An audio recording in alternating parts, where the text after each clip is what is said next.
Welcome to Art Bell Somewhere in Time. Tonight featuring Coast to Coast AM from July 19th, 1996. From the high desert and the great American Southwest, I bid you all good evening, good morning, and so forth and so on, etc. Across all these many time zones, from the Hawaiian and Tahitian Islands, across this great nation to the Caribbean and the U.S. Virgin Islands, then down into South America, north to the pole, worldwide on the internet. This is Coast to Coast AM, top of the morning. I'm Art Bell. A few announcements and a real cosmic voyage ahead. Because tonight, as promised, a tenured PhD professor at Emory University, Dr. Courtney Brown, heads a group of remote viewers at something called the Farsight Institute. And this is one of the most fascinating topics that one can imagine. So all the way from the home of the newly opened Olympic Games, Atlanta, Georgia, Dr. Brown will come. And the Olympics, of course, have torched off, as it were. I've received a number of fax complaints about the coverage of the opening of the Olympics. That is to say, network news anchors talking with each other over crowd noise, and I guess it didn't impress a lot of people because I've received a lot of faxes. Also, this one just in Atlanta, Georgia. This is America. Razor wire, bomb-sniffing dogs, stifling heat. Welcome to the new world. I cried when they showed Muhammad Ali, Cassius Clay. God, that was good, wasn't it? It was the right thing to do to let him carry that torch. So, anyway, they are officially, let the games begin, I guess. The Olympics are open. Now, let me make an announcement before we begin, a couple of them. One is, I've got a photograph of the double helix crop circle. And it's on the webpage, the June 17th, Alton Barnes double helix crop circle. So, the one we got the other day, Stonehenge, is up there. And now we've got another one, the incredible, spectacular double helix. See if that's what it reminds you of. It's on my webpage. This morning's guest, Dr. Courtney Brown, Professor Brown, also has a webpage, and when you go to my webpage this morning to get one of these crop circle pictures, no doubt, go to my webpage this morning to get one of these crop circle pictures, no doubt, and you want to know more about Cosmic Voyage, about remote viewing, we have a link up, as we usually do, due to the attentiveness of my webmaster, Keith Rowland. You will see that link, and you can jump over to the Good Doctor's webpage. So if you want to get the new double helix crop circle photograph, they're incredible, just incredible, or any of the above, go to my webpage, please, www.artbell.com. That's www stands for World Wide Web. .artbell, ARTBELL.com, C-O-M. Name of that tune.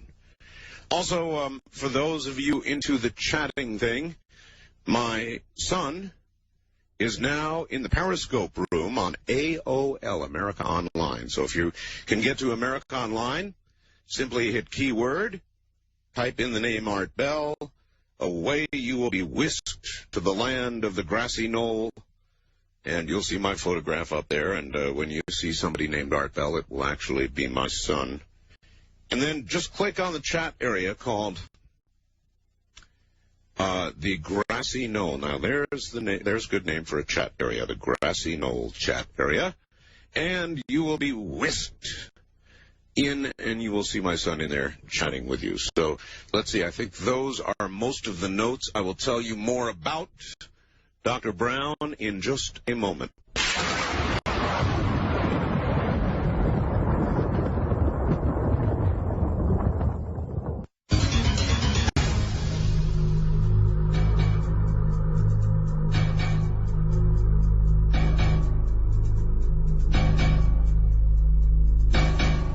Are you strapped in? Are you ready?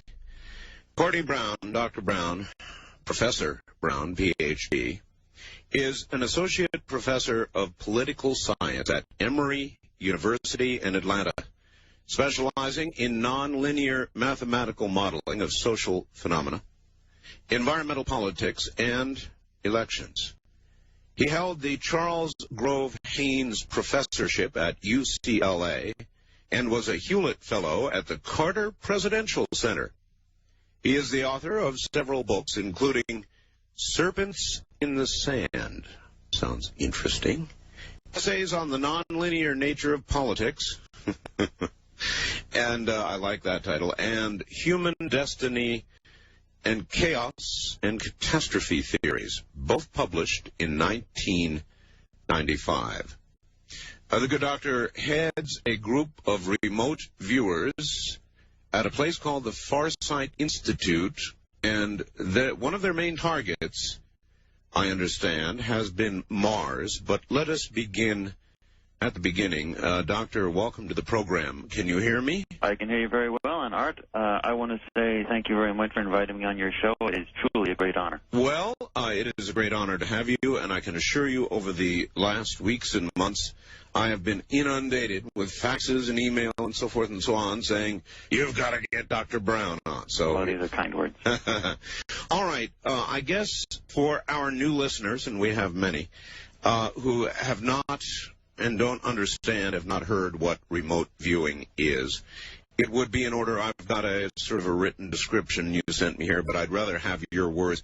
Doctor, for the uninitiated, what is remote viewing?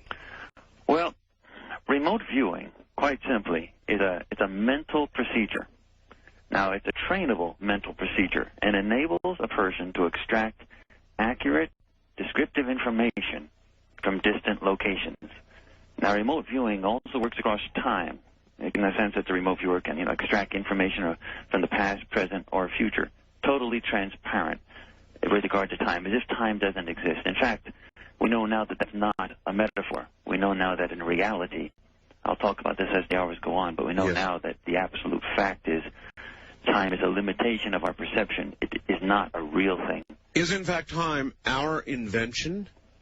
Well, that's what many people have been recently discovering, that we may, in fact, in the broader view of things, before our lives and after our lives, be a species that, in fact, helped design our current situation and isn't, in fact, an invention. But I think I perhaps should touch upon that a little later on in the show and get a little more background into it. But the reality is time with remote viewing is not a hindrance at all. We can see anything past, present, or future. Scientific remote viewing is the version of remote viewing that I'll be talking about tonight. It refers to, sometimes it's called SRV, scientific remote viewing. It refers to a set of protocols that are a modernized version of the original techniques that were used and developed by the U.S. military in the 1980s and 90s. Totally for espionage purposes. All right, I'll stop you there. And those who don't know, Nightline, ABC's Nightline, did a full show on the military's revelations that they had been using remote viewing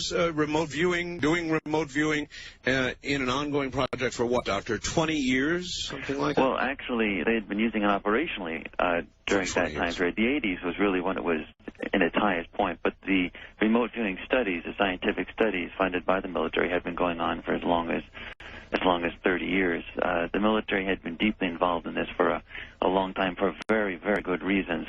First of all, it did just recently come out that the military was involved in all of this, but it was one of the most highly classified secrets held by our government basically since the Manhattan Project. And I take it, no doubt, the Russians were involved as well. Well, of course, during the Cold War, there was something on our side for everything that there was on their side, and vice versa. Right. And they had their own psychic warfare espionage program. But they approached it from a different angle from the way the United States did it. We approached it from the perspective of developing a set of procedures that could be trained so that you would not have to rely on natural psychics.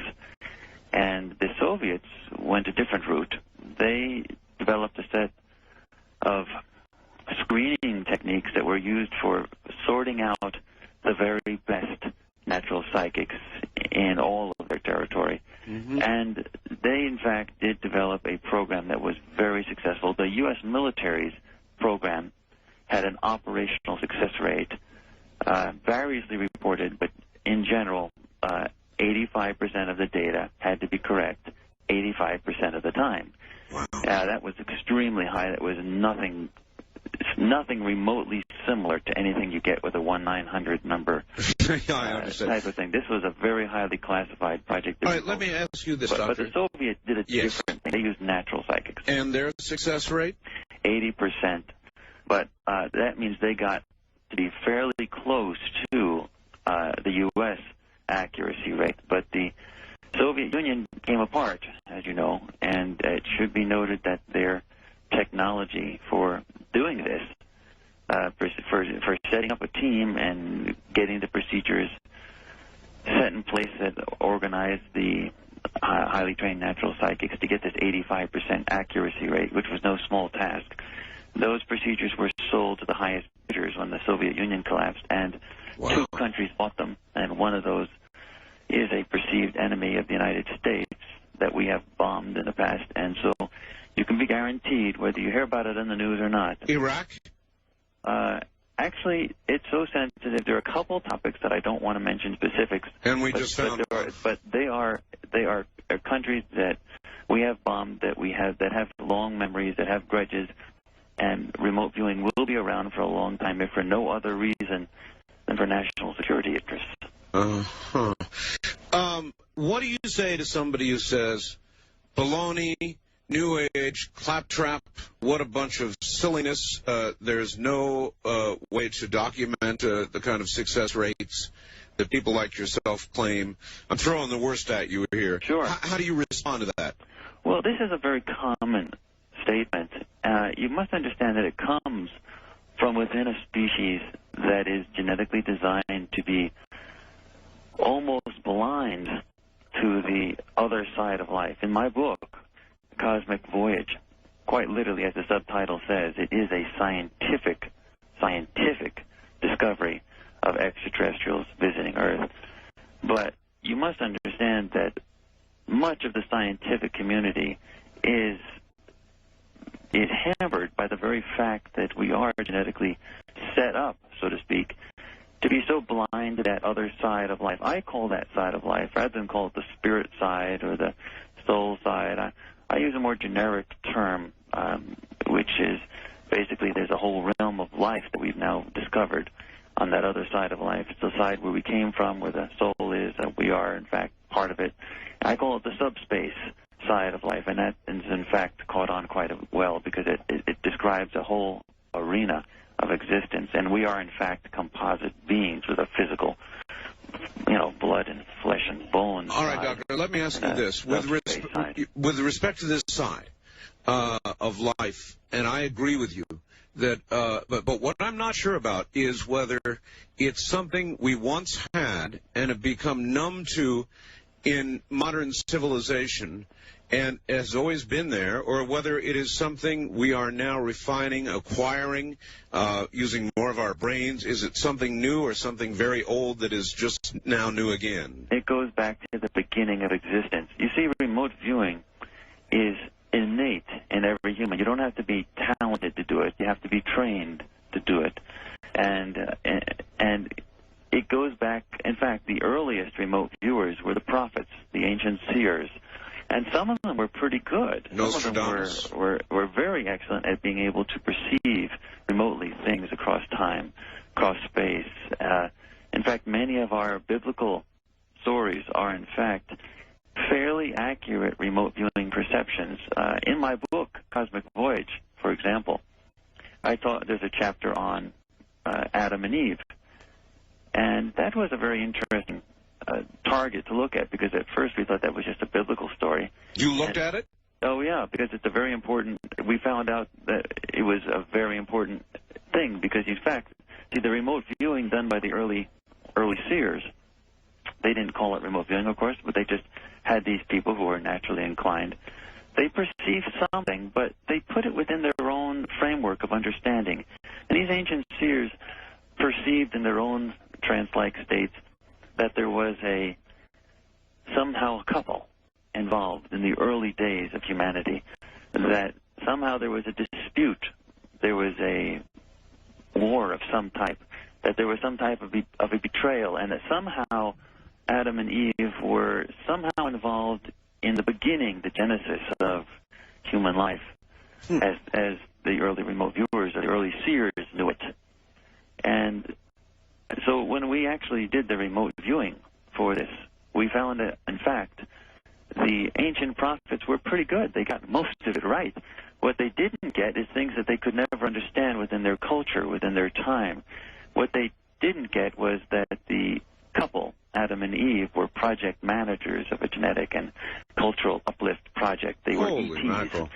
They came here with ships. Holy and mackerel. that there was, in fact, a subspace and physical dimensional war, and that the sides did, in fact, have to take sides. Wait, they did, in fact, Doctor, go ahead. Doctor, wait.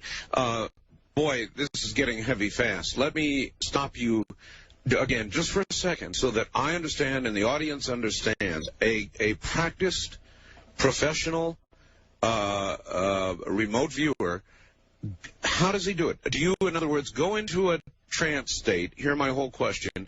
Sure. And then I would like to know, and the audience I'm sure wants to know, is it like, are you looking through somebody else's eyes? Are you physically and having an out-of-body experience and looking at it with your own eyes as though you would stand up in the room? Or in other words, I want to know how you see and what it is that you see.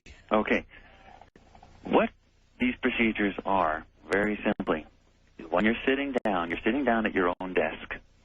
And the procedures for a remote viewing session, just the mechanical procedures themselves, take about an hour. There's prep time of about half an hour.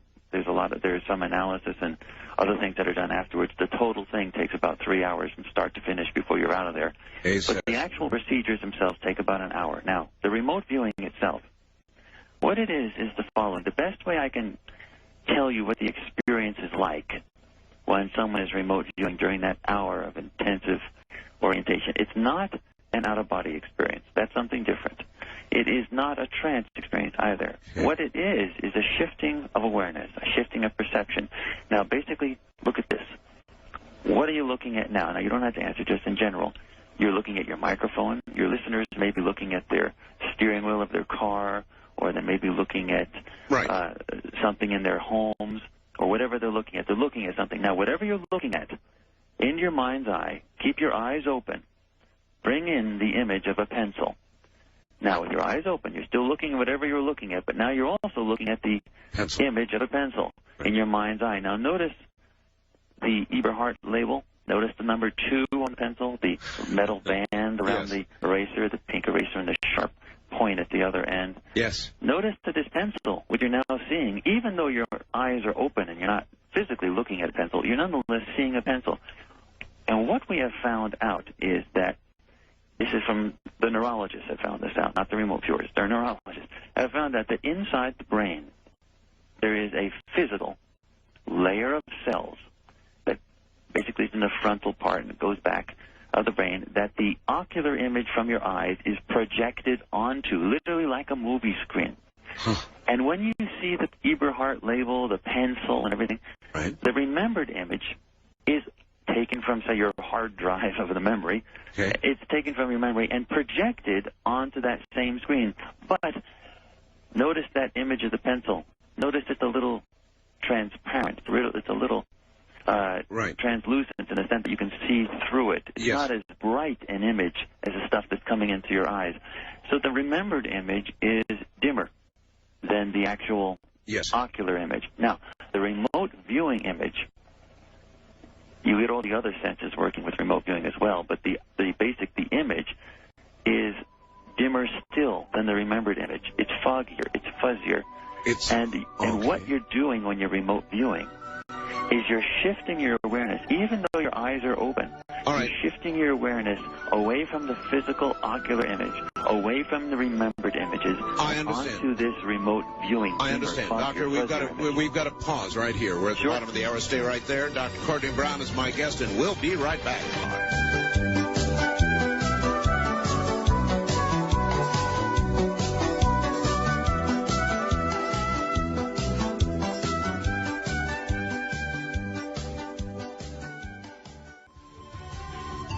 Now, we take you back to the past on Art Bell Somewhere in Time. My guest is Dr. Courtney Brown, Professor Brown from Emory University. He leads a team of remote viewers. You'd be well advised to listen closely, because maybe you too can take a cosmic voyage, and I suspect the answer to that is yes.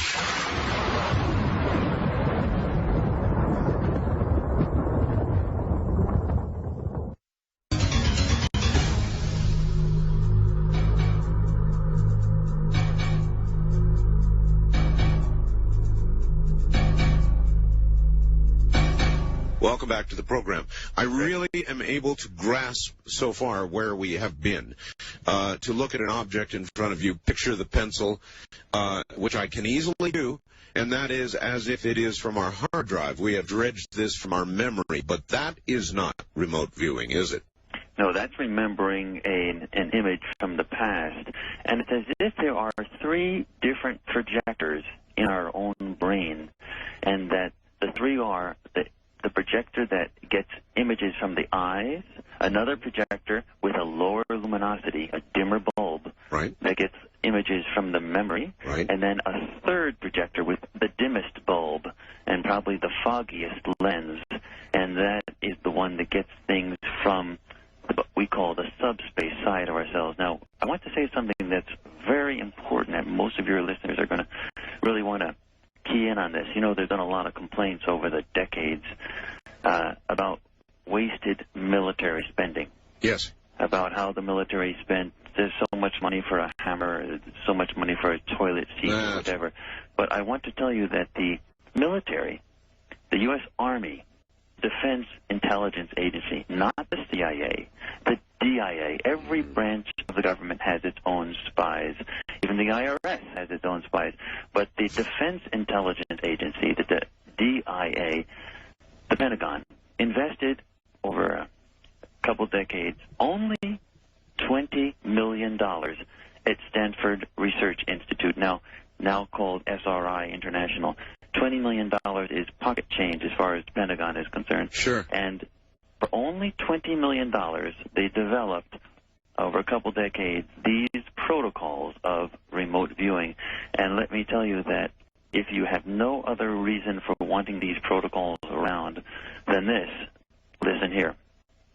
What the scientists did at Stanford Research Institute, at SRI International, one of the most prestigious defense scientific think tanks, laboratories on the planet Earth, what they did is give the world absolute positive proof, certifiable positive proof in laboratory conditions of the existence of the human soul. Because you see, remote viewing is not possible in the absence of a soul. Because you see, you don't physically go to any of these places, but you can describe these things with extraordinarily accuracy across time, space, anywhere on the planet or beyond.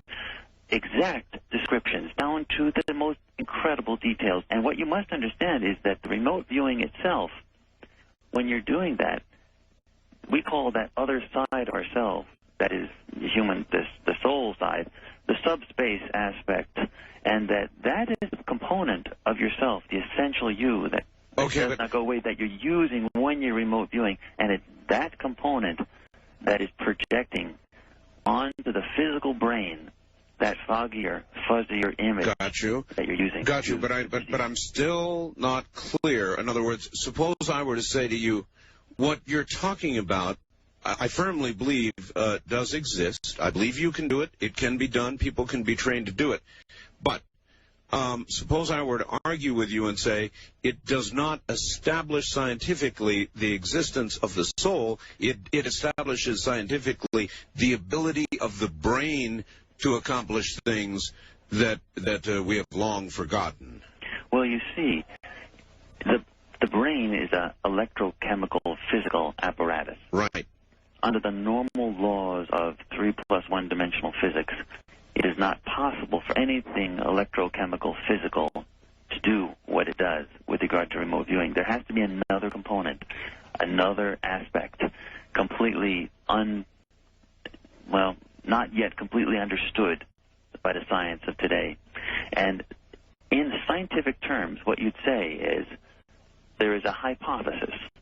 And a hypothesis is a statement that you want to see if it works out. Yes. And the hypothesis is, if there is a soul that is fundamentally non-physical, but exists as real as the hand, as the foot, as anything else, yes. If there is a soul that is fundamentally non-physical, then it should be able to do things such as know things, perceive things that the physical body cannot do. And so you give it a test.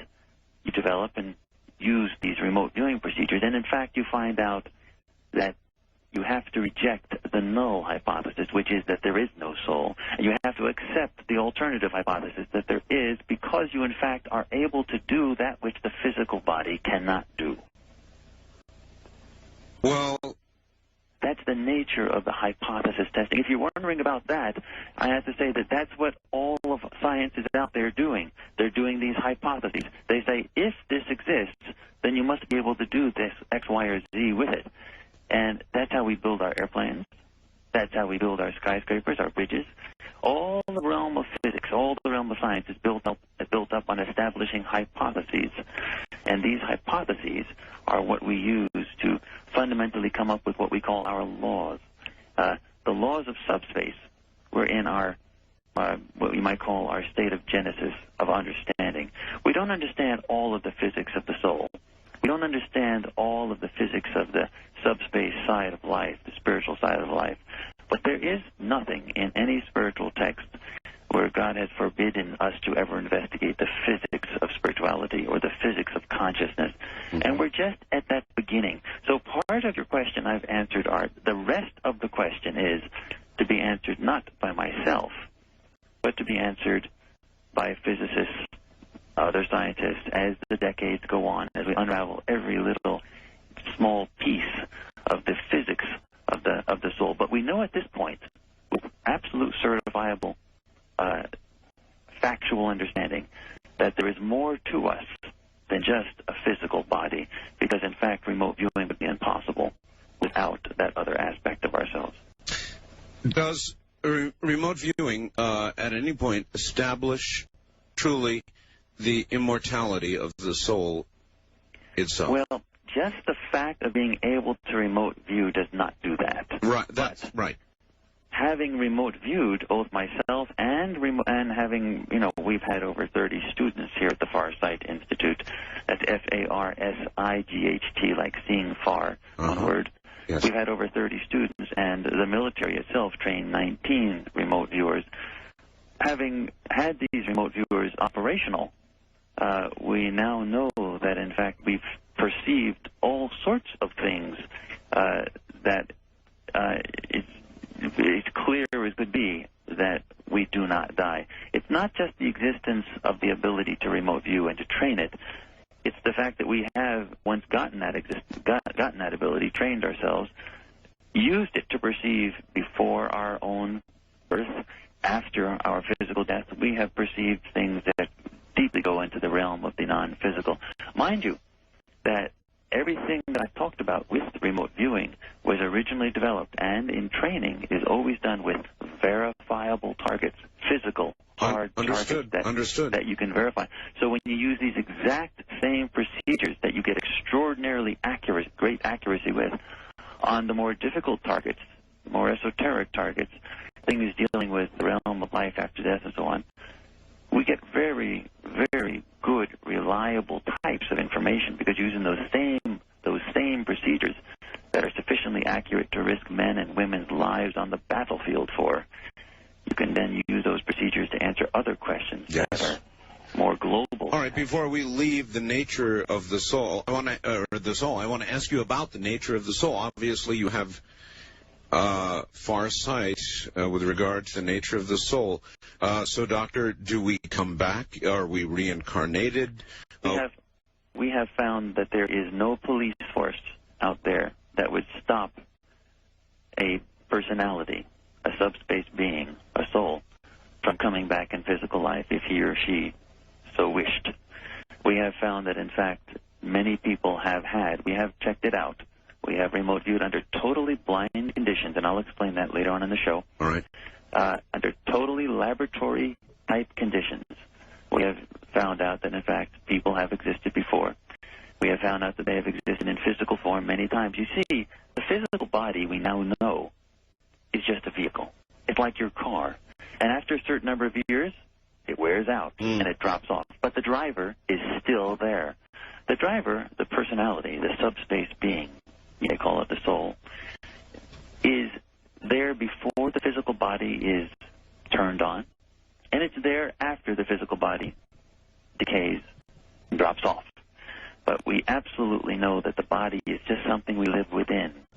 We are occupying it. And the genetics of the body is absolutely spectacularly fascinating because yes. Our genetics are so structured that in our particular genetic mix, a lot of ETs we now know do not have genetic mixes like ours.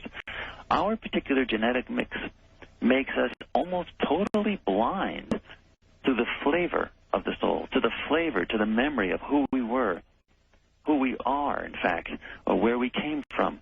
In fact, in ET circles, we have found out that we are often referenced as a species, and not derisively, not mockingly, but with admiration, that we are often called the masters of limitation, because we have a set of genes that develop into bodies that make us almost blind to whatever came before and whatever comes after, and we don't see past time, we don't see past our physical bodies, our physical experience, and that's because of the genetic structure we have. Other ETs have different genetic mixes and, in fact, don't have those problems at all. Now, you may say, well, that's a problem with us. That needs to be I would say, doesn't it mean we're more or less cosmic dummies?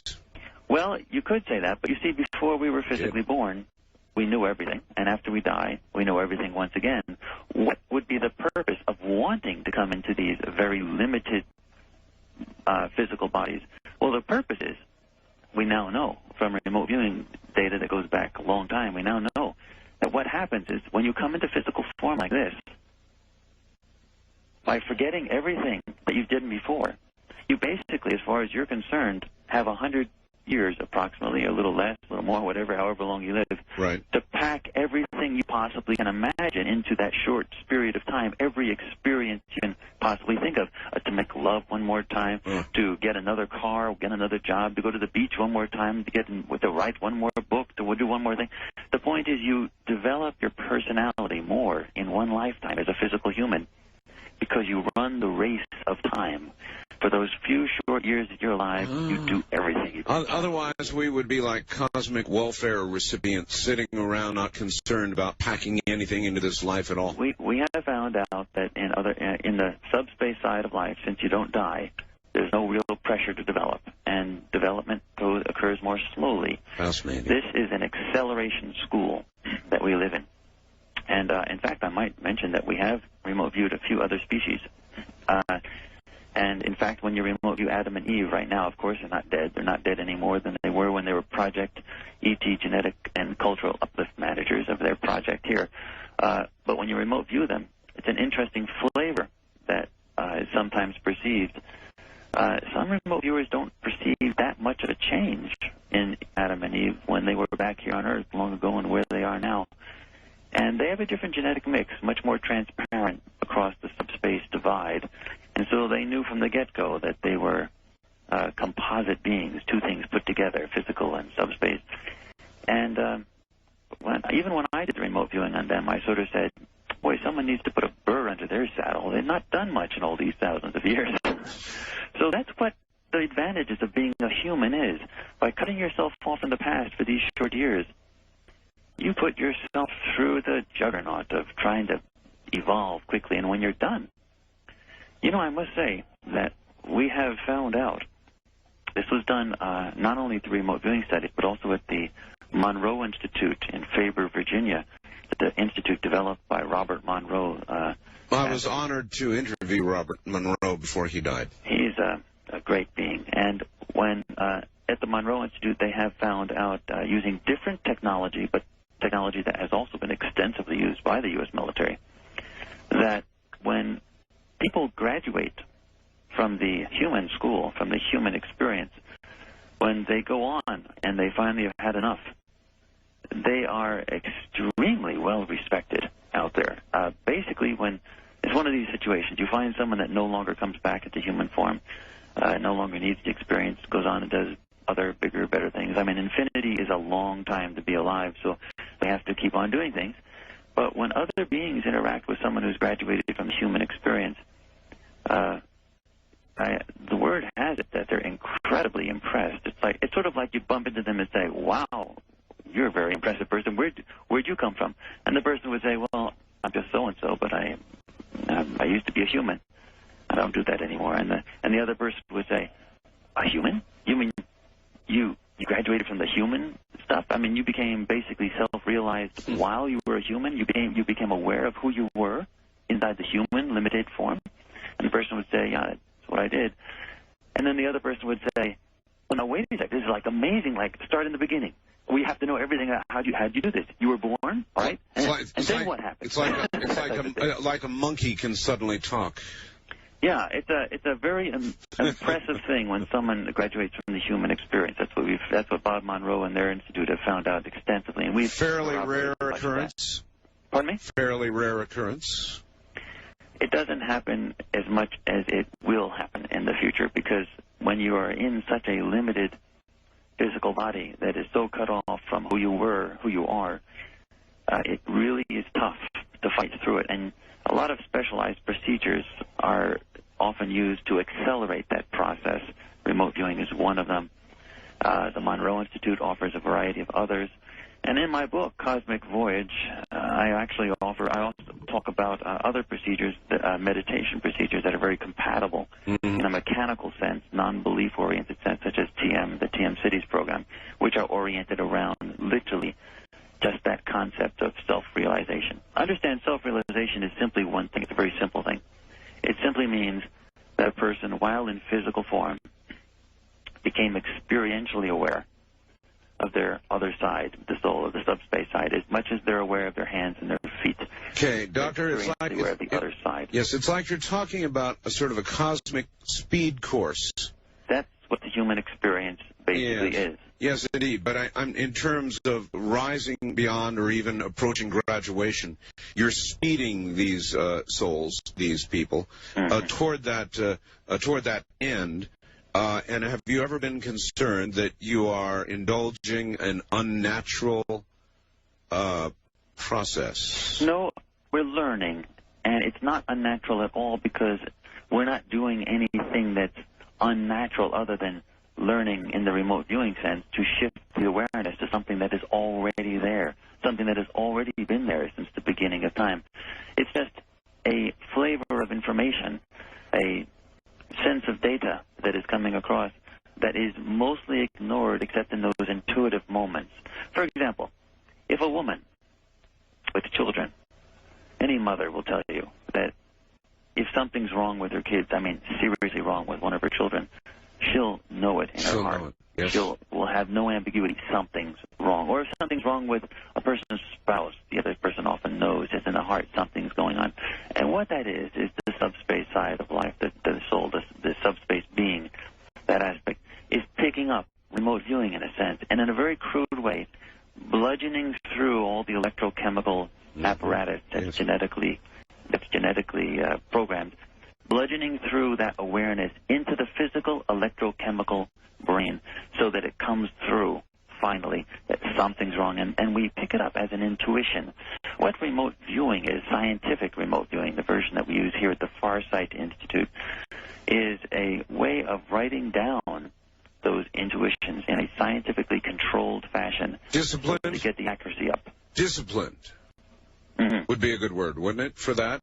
In other words, a disciplined intuition. That's a good way of writing. That's a good way of talking about it. You might also add to it a discipline with a involved set of mechanical procedures. So it's not that you simply have to be disciplined like an Army sergeant, but you're following a set of procedures. We know we've got the bugs worked out of these procedures.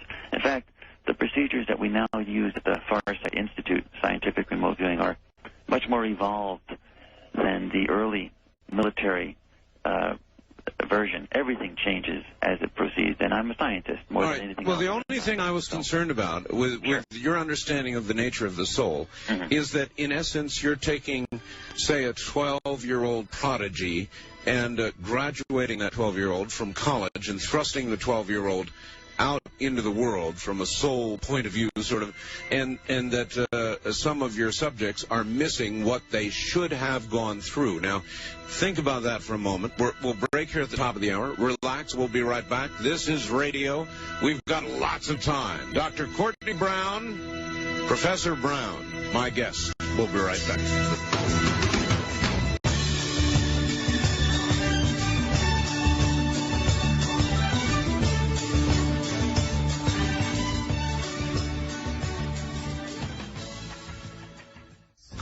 Evening, actually good morning for most of you across the nation, evening in Alaska and Hawaii yet.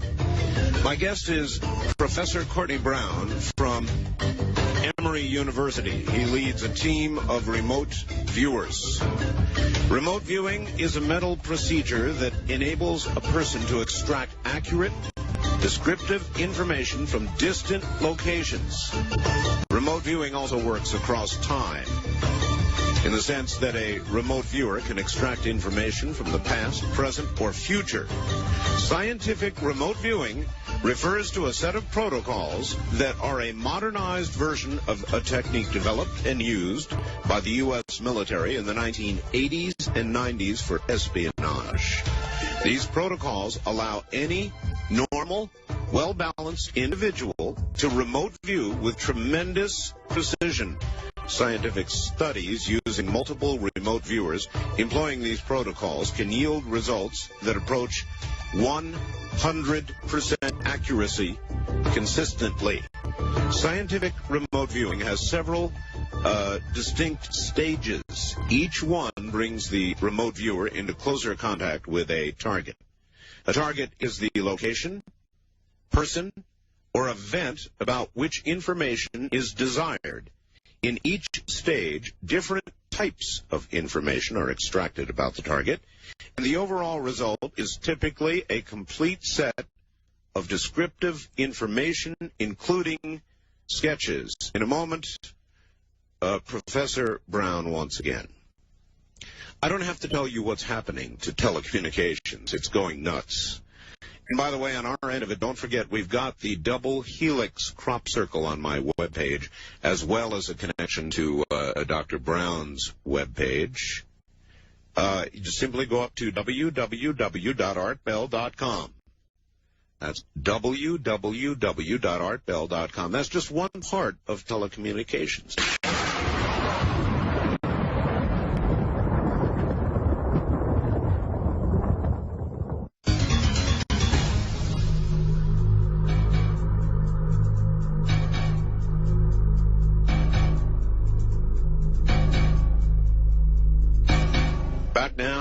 To Professor Brown, who happens to be in the city now opening the Olympics, Atlanta.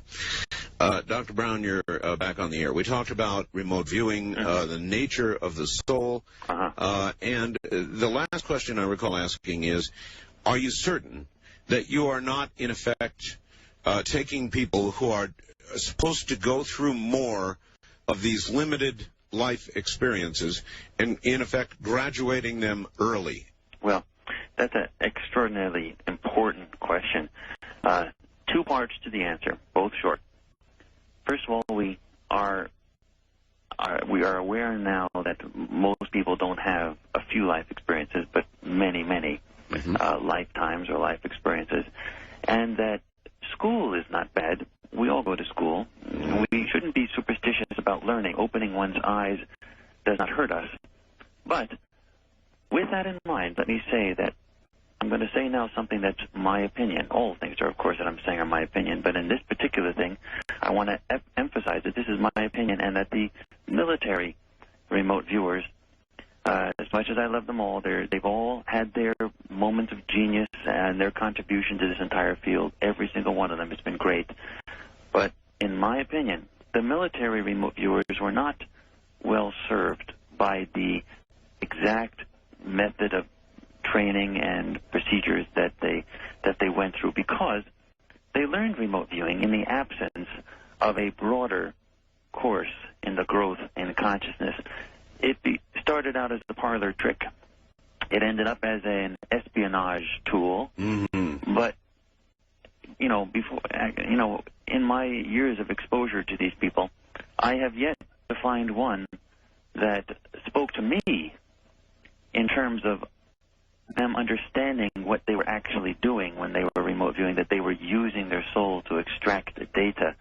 They, at least in conversations with me, never put the two together and made an understanding that this has a soul or a subspace aspect connection.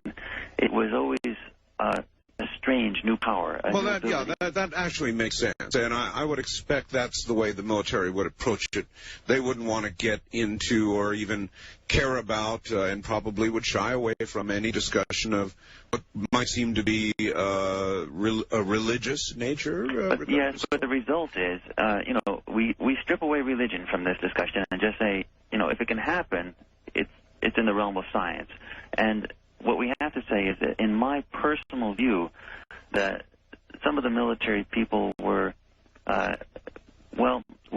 affected in a way that was not always the best, which is regard to the perception was that I can do this now. It's an ability. I am different from, better than, capable of doing something other people can't. And then, the normal process of competition within them, egos growing, things like that. This is not a fault of a personality, but the process itself was not well explained to them. And it's partly the result simply of the fact that we were new in learning the procedures and understanding the ability in the beginning, and these things were normal. But as a consequence of my personal interactions with these people, that I have restructured the training program completely at the Farsight Institute. Not only have we modernized the actual remote viewing procedures, but we also embed the training with lectures, discussions, presentations, for example, with regard to other approaches to consciousness, so that we encourage people not just to learn how to remote view with great accuracy, but to also pursue growth in consciousness that leads them in the direction of healthy self-realization. In that regard, we have a very close and supportive relationship with the Monroe Institute in Faber, Virginia, where they use a different type of technology but is oriented towards self-realization. And we also support the use of TM, Transcendental Meditation, and the TM Cities program, the advanced version of that, which is a mechanical approach. We found it to be very compatible with scientific remote viewing. In fact, if I may, let me stop you for a second. Before we get away from the military aspect. Right. I know that you don't want to discuss other people, and I don't think we need to, but I did interview Major Ed James, who was involved in the military program, and is now out, has formed a company called SciTech. And what he said to me was very interesting. He said, when we were doing the military remote viewing, we were concentrating on very specific espionage-related military targets. It was very, very disciplined. But a funny thing happened along the way. We began to see some other things. For example, he said, we saw, looking into the future, we saw babies dying. Now, we didn't pay attention to it. It was seen, it was noted, and it was dismissed because it was not of interest to the military. And then he expanded on that after he left the military, and he has since gone back and done more work in that area. But would you expect that would be true, that a lot of the military people saw things that they simply dismissed. They simply erased as part of the discipline to get to the target they were after, yes? Yeah. Well, actually, the story that you just said is very interesting, and it literally every single one of the military remote viewers have their special mark in history with regard to this whole thing. And the story that you just said is very interesting because that is exactly what occurred. Many things were happening in the sessions when they were doing it, and things were being observed that they didn't know how to place. For example, they would, be trying to locate Abu Nidal, a terrorist. Yes. Or they would be going after the location of Muammar Gaddafi. Or they would be trying to do some type of operational thing with regard to Desert Storm. And in the process of doing all of this stuff, some of the remote viewers, many of the remote viewers, most perhaps, and although I do not have, I myself was not in the unit, I was not in the military, so I didn't have personal contact with every one of them, but perhaps all of the remote viewers did notice things sort of over their subspace shoulder, over the remote viewing shoulder. Exactly. Light beings, other things happening, things that were happening on the subspace side of life. And, in fact, they were not capable of dealing with that information, so they dismissed it. The military didn't want them to deal with that They didn't want it. They didn't know how to deal with it. It didn't fit into the normal remote viewing itself didn't fit into the normal accepted paradigms. And certainly the stuff that they were getting didn't fit into the normal accepted paradigms. And one of the things that has happened with scientific remote viewing is that we have changed, at the Farsight Institute, we have changed some of the procedures, most of the language, making it more easy to teach, make it simpler. But in the same sense, we've expanded the procedures, and we've expanded the types of information that we get. So we explicitly, in our sessions, now have places for and recording. We explicitly have procedures for recording the things that were dismissed by the early remote viewers. All of the subspace activity, for example, we have explicit places for that information to be recorded. We don't dismiss it anymore.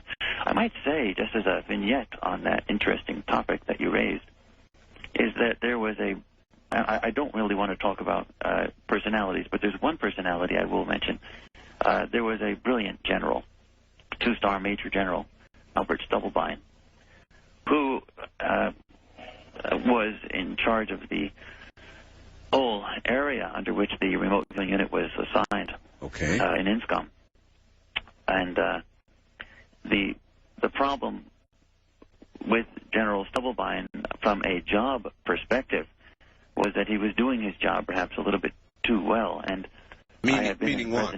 I have been in, pardon me? Meaning what? Well, in the sense that he ran into a lot of problems within the military when his remote viewing team started to come up with data, results.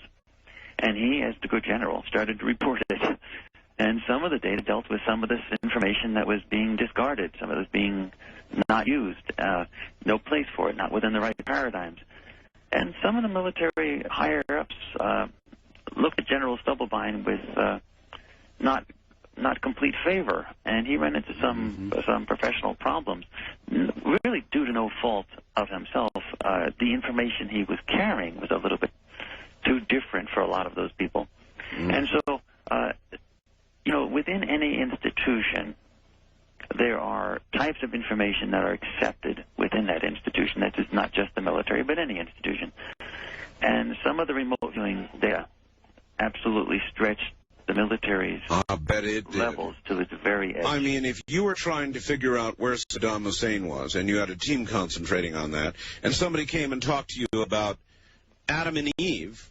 Yeah, or while you were remote viewing Saddam Hussein, you saw light being over your shoulder. That's right. Observing it. That's right. They think you are nuts. That's right. But the reality is, life is more complicated than we thought with our simple, narrow, limited, three-dimensional plus one time expectations. Believe me, military careers can slow to a crawl over things like that. Yeah, and General Stubblebine was one of those people who took a little bit of flack and was, all of these people, every one of them, had their great moments in the history of this development. Well, that would be true, and probably suffered greatly for it, like most founding groups or fathers, if Well you will. stated. Yeah. So now you've got a private organization. The Farsight Institute is private, is it? Right. Now, what I did was when I wrote Cosmic Voyage, a scientific discovery of extraterrestrials visiting Earth. That's Dutton. It's under the Dutton label. It's a Penguin book.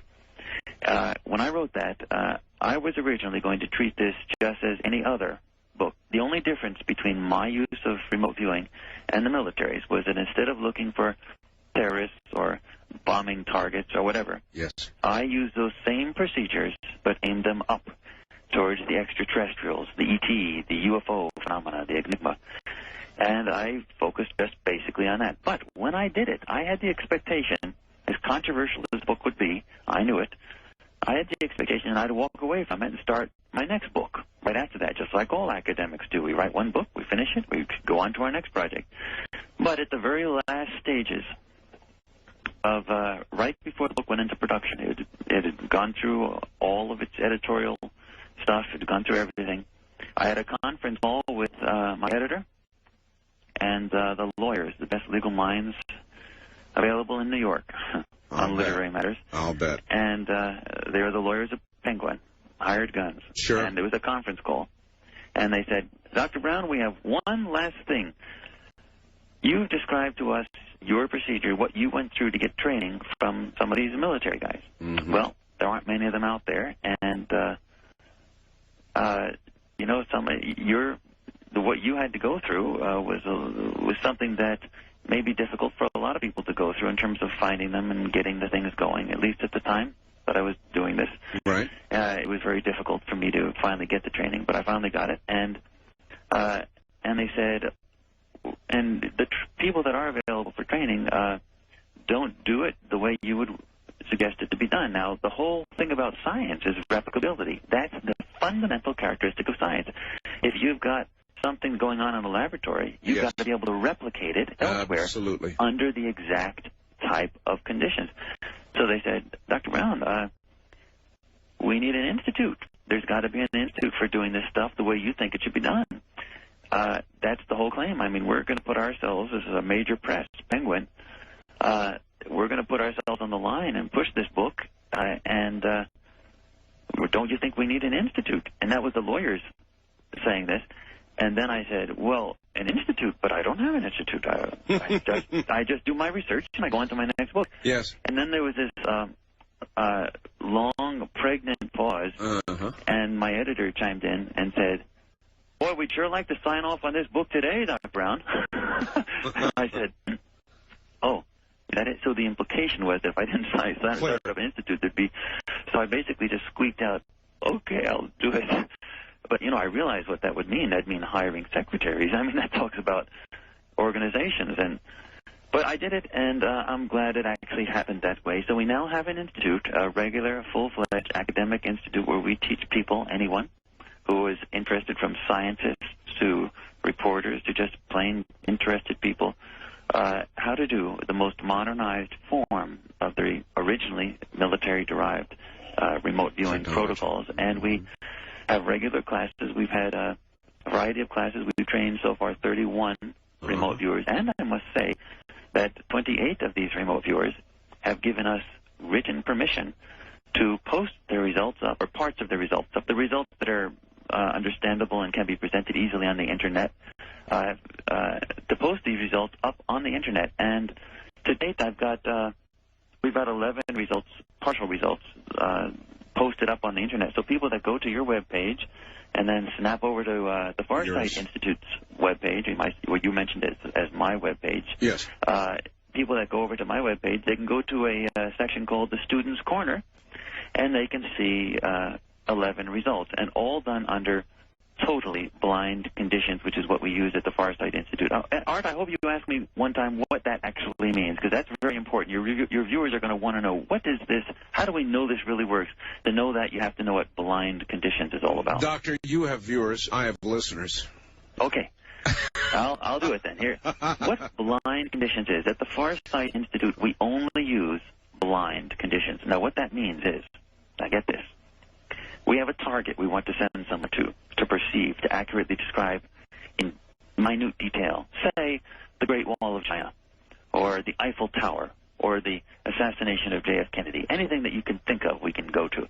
And we have that target, but we don't want to tell the viewer what the target is. You don't? No, because then the viewer's mind, the conscious mind, is going to be all activated, and everything in memory is going to start flooding out, and they'll start saying, oh, I remember what this is. And so it'll be more difficult for the remote viewer. So what we want to do is to give them the identification of the target without telling them what the target is. So what we use is 2 4-digit random numbers. Wow. The reason is these numbers come from a random number table or from a computer program that we use. All right, Doctor, we must, this is network, and we must break here. So I'll describe it right after the break. That's good. Stay right there. Professor Courtney Brown, author of Cosmic Voyage, is my guest. Remote viewing, the topic. We'll be right back.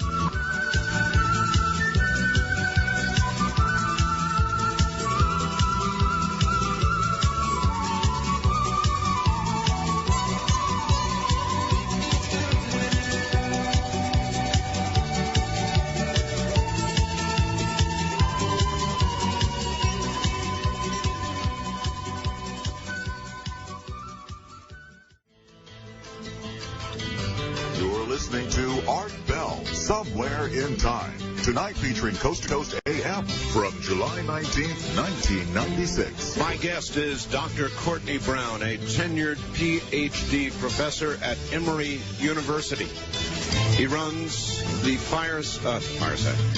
Farsight Institute, a group of remote viewers. It is a fascinating topic, and we're going to get back to it in just a moment.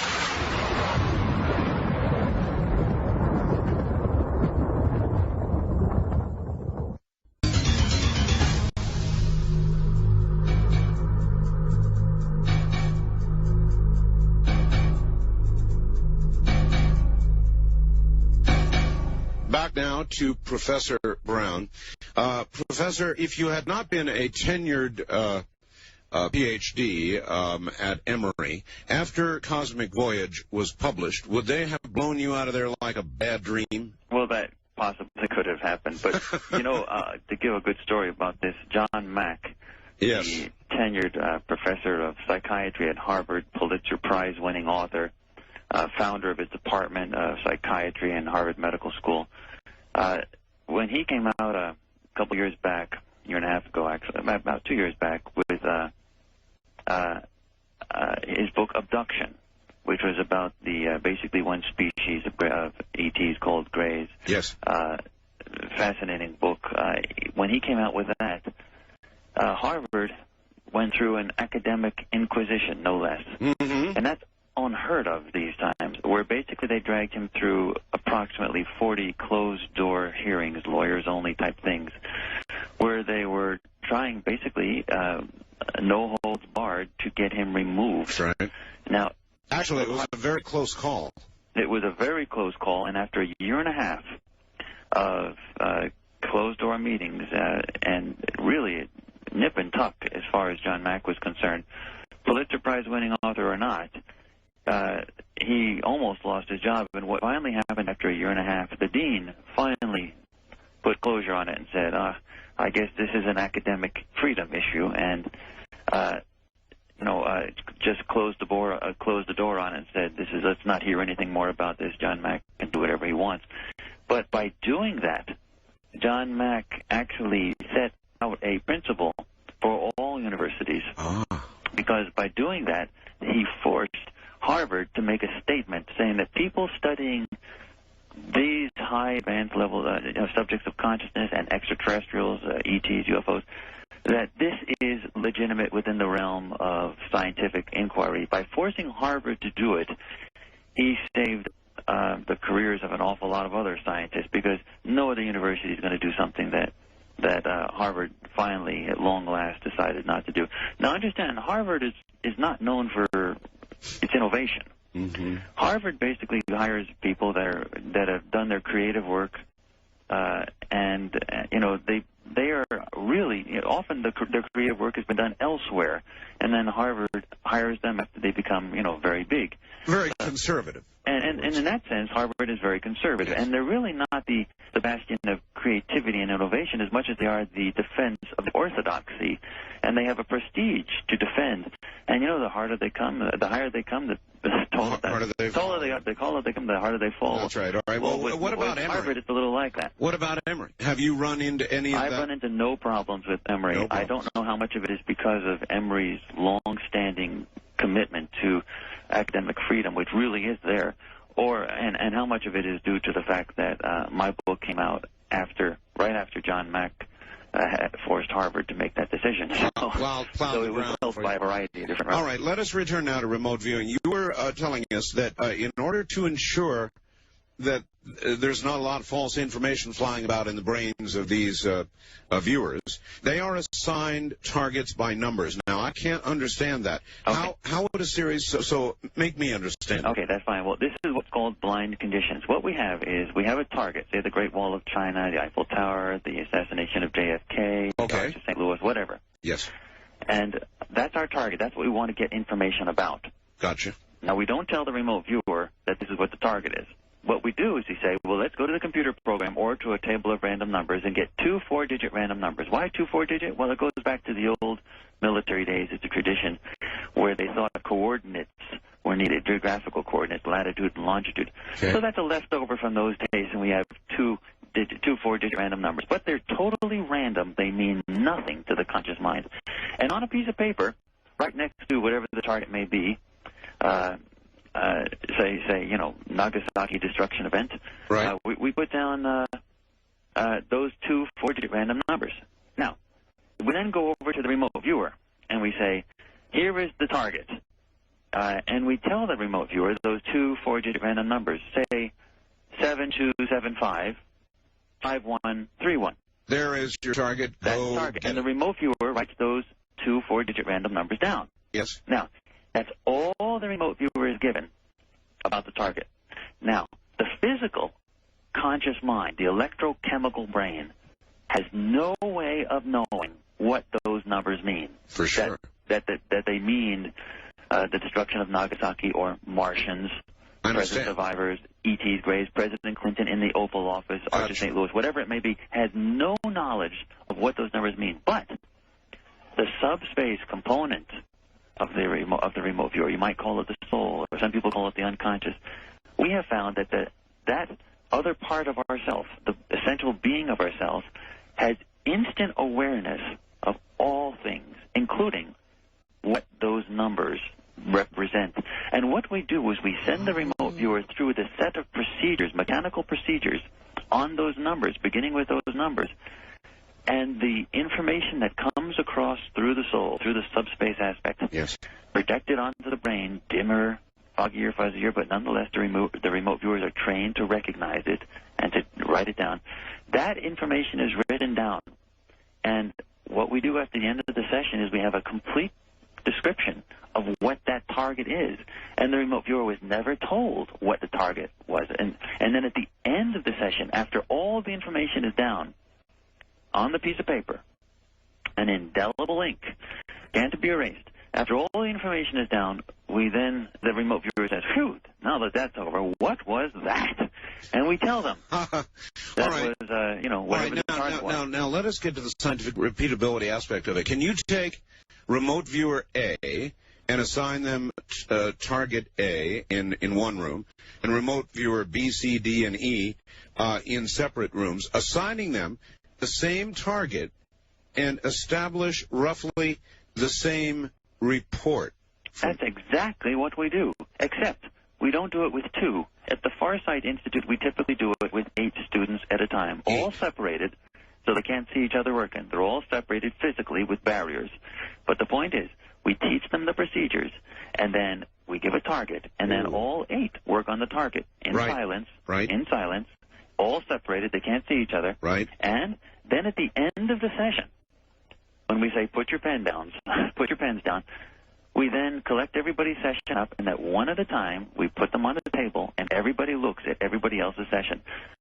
You can often hear pin drops when they look and they say, you know, you can always discard your own work. They say, you can say, I must have done that by chance. How could I have done that? But when you see 8 other people in the same room coming up with the same information, all right, it's just awe-inspiring. Give me the numbers.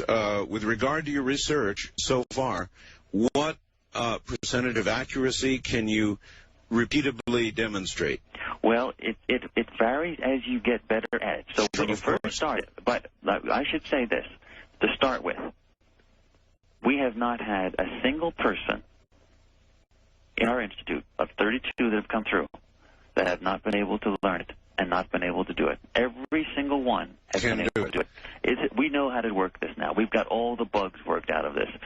Secondly, information at the end of training is as good as the military people ever were. But the requirement is that the people at the end of training have a professional monitor, someone to remind them of which procedure comes next so to make sure that no mistakes are made. After the initial week intensive training that we give, we have another course called Farsight Seer, which is the professionalization course, where even that limitation is removed because they become monitors themselves. They become experts. They become professionals. And then we even have a teacher training course, and we're actively developing a large group of teachers. So the point is that a professional, someone who's gone through the introductory course as well as the professionalization course, those people, and if they do everything that we suggest, especially, don't do anything wrong, we do not have a single unexplained missing of a target, in the sense that as long as nothing was physically done wrong, like a blunder, as might be done in, say, the introductory parts of training, as long as there's no physical blunder, no gross mistake in the execution of the procedures, which is very rare among professionals, we don't have a single case of anyone completely missing a target. We know how this thing works. So you're saying repeatably? Absolutely. Nearly 100% of the time. The bottom line. 100% of the time. Well, what we're saying is the following. Like when you ride a bicycle, you fall down in the beginning. So you say, well, is the bicycle going to be stable 100% of the time? Well, in the beginning you fall down. But, look at the Olympic bicyclists. Mm-hmm. It's a very rare day it's a very rare moon whenever they fall down off a bicycle. They're good at it.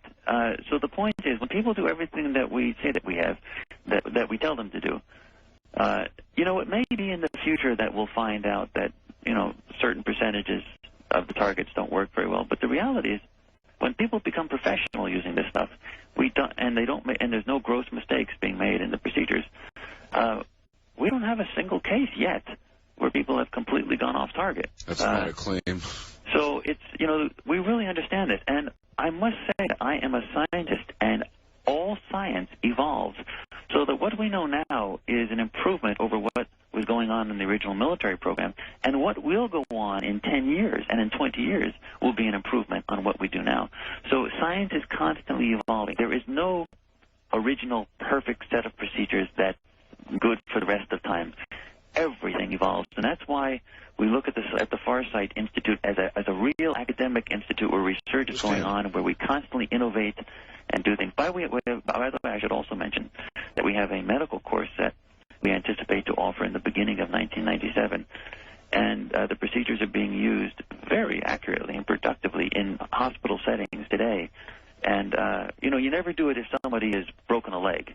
If it's a broken leg, you just fix it. Diagnostics? But for very complicated diagnostics where you don't have the foggiest idea of what to do next, doctors can use it and actually come up with very, very important information about what's wrong with you. This is really remarkable. All right, let me take you in a sort of a side direction for just one moment. Oh, sure.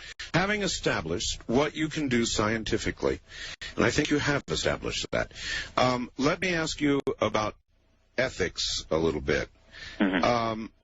If I were not an ethical person, and I came to you and I went through your course, and I went all the way through your course and became very good at what I do, could I not, with my talent, attain great power, great riches, great everything. In other words, use this ability for personal gain. Must I be ethical with it, or is the very process itself driven to an ethical boundary, or stays within an ethical boundary? You see what I'm trying to ask, I'm right. sure.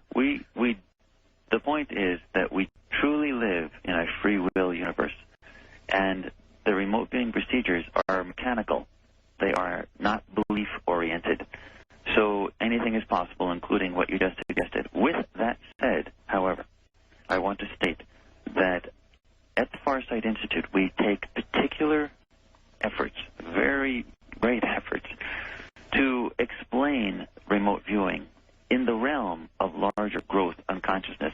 For example, we now know that it is literally the subspace component of all of us, the subspace side of us, of our composite nature, two things put together, our soul, that actually does the perception. And if you look back a bit, what did the military use it for? Now, this is not a criticism. This was their business, and they had to do it this way, but what did they do it for? Doctor, the same sort of thing that I'm going to ask you about right now, bringing it back down to ground level. I go through your course. Right. I go to work for some microchip company. Right. I say, look, guys, how would you like to have the latest research 2 or 3 years ahead of what you're doing going on in Tokyo right now? I can give it to you. I can give it to you. $500,000, $1 million, whatever it is. I can give you this technology. That's already going on.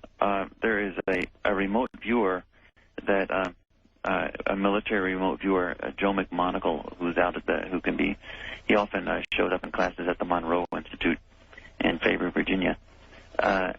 He's a natural psychic. He's not trained. He's a natural psychic, and he has an accuracy rate of about 80%. But he works for contracts for private companies all the time, and there are a significant number of patents out there where people hire him and some other remote viewers for technology transfer, both from off planet and from the future. And patents are, people are making money on patents with regard to this stuff. There's another professor, such as myself. This is a full professor at a very prestigious, one of the most prestigious engineering universities, colleges in the country, that is getting patent after patent after patent using the information. And the colleagues just don't want to listen. They just say, just take your patents. I don't want to know how you get it. But, the point is that he, with the remote viewer, has found an ET library, believe it or not, a library, and they're works on the level of consciousness, and they're just tapping into it. All right, we're going to certainly get to that. But again, the ethics. Now, if I go to a company and I say, look, guys, I can steal the latest for you. The key word there is steal, theft. It is theft. If you're able to remote view somebody else's technology, then assume it for your own.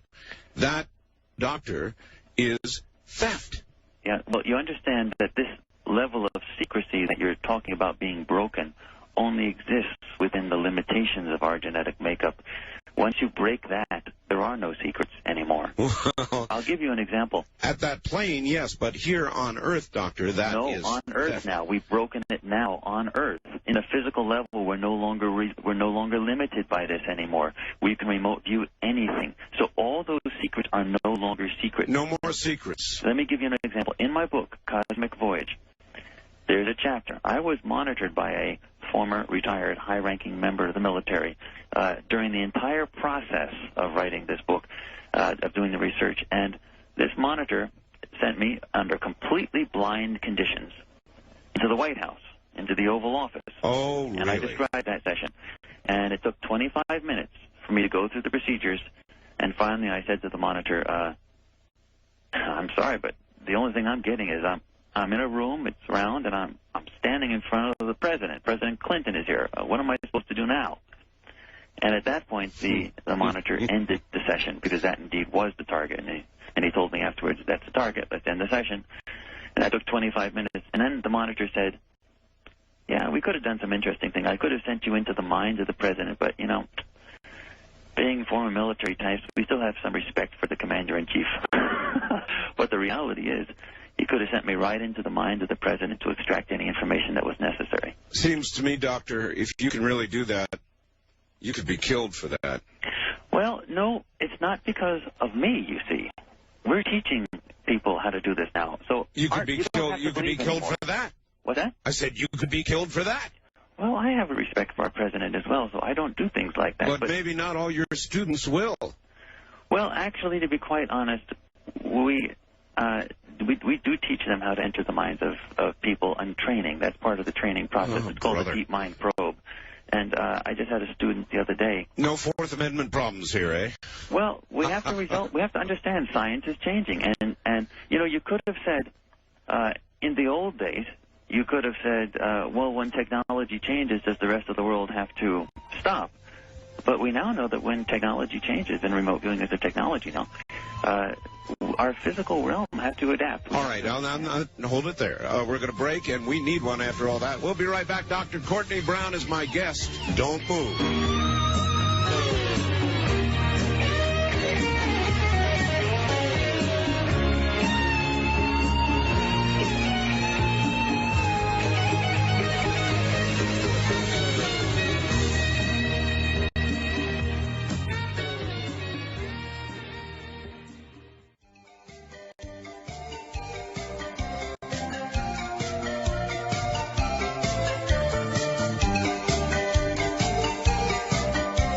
Now, we take you back to the past on Art Bell Somewhere in Time. My guest is Professor Courtney Brown. He is a tenured Ph.D. professor at Emory University.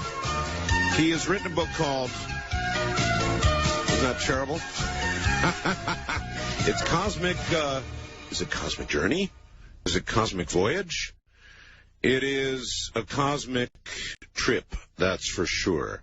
And what we have done in the last 2 hours is to establish the scientific validity of remote viewing, the ability to look at a distant geographic location, the ability to look at a distant person or object, the ability to enter their mind, the ability to read into the future, see literally into the future or the past. And without going through all of the discussion of the past 2 hours, I will tell you, if you have been listening, you should be by now convinced of the scientific reality and viability of remote viewing. We have not yet talked about some of the targets that Dr. Brown has viewed. That part is coming up.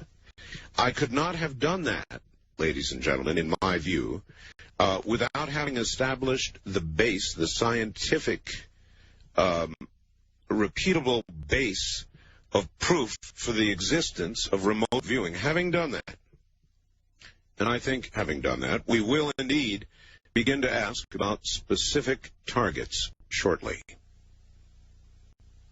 I want to remind everybody, just a quick note, we've got the double helix crop circle, a most remarkable thing to see, now on my webpage. In addition, you want to know more about remote viewing, if you want to know more about Dr. Courtney Brown and his work, go to my webpage, which is www.artbell.com, www.artbell.com. The latest crop circle formation up there as of tonight.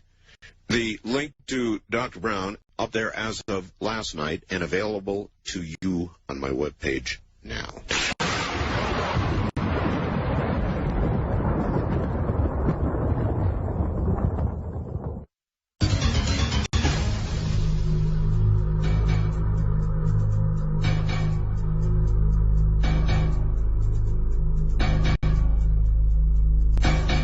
Dr. Courtney has told us that under scientific conditions, it is possible to take 8 trained remote viewers, I said 8, in separate rooms, assigning them a target, not one that they know of, but a number that relates to a target, or more specifically, actually does not.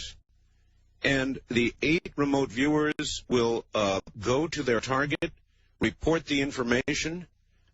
Then these 8 will be gathered together. The notes, the information on the target will be identical. It can be done with trained pros to the point where it is or can achieve near 100% accuracy. That's scientific, it's repeatable, and I guess it's real. And it's kind of frightening, isn't it, Doctor, for the uninitiated? Well, for the uninitiated, it can be a little bit new, and all new things are a little bit surprising.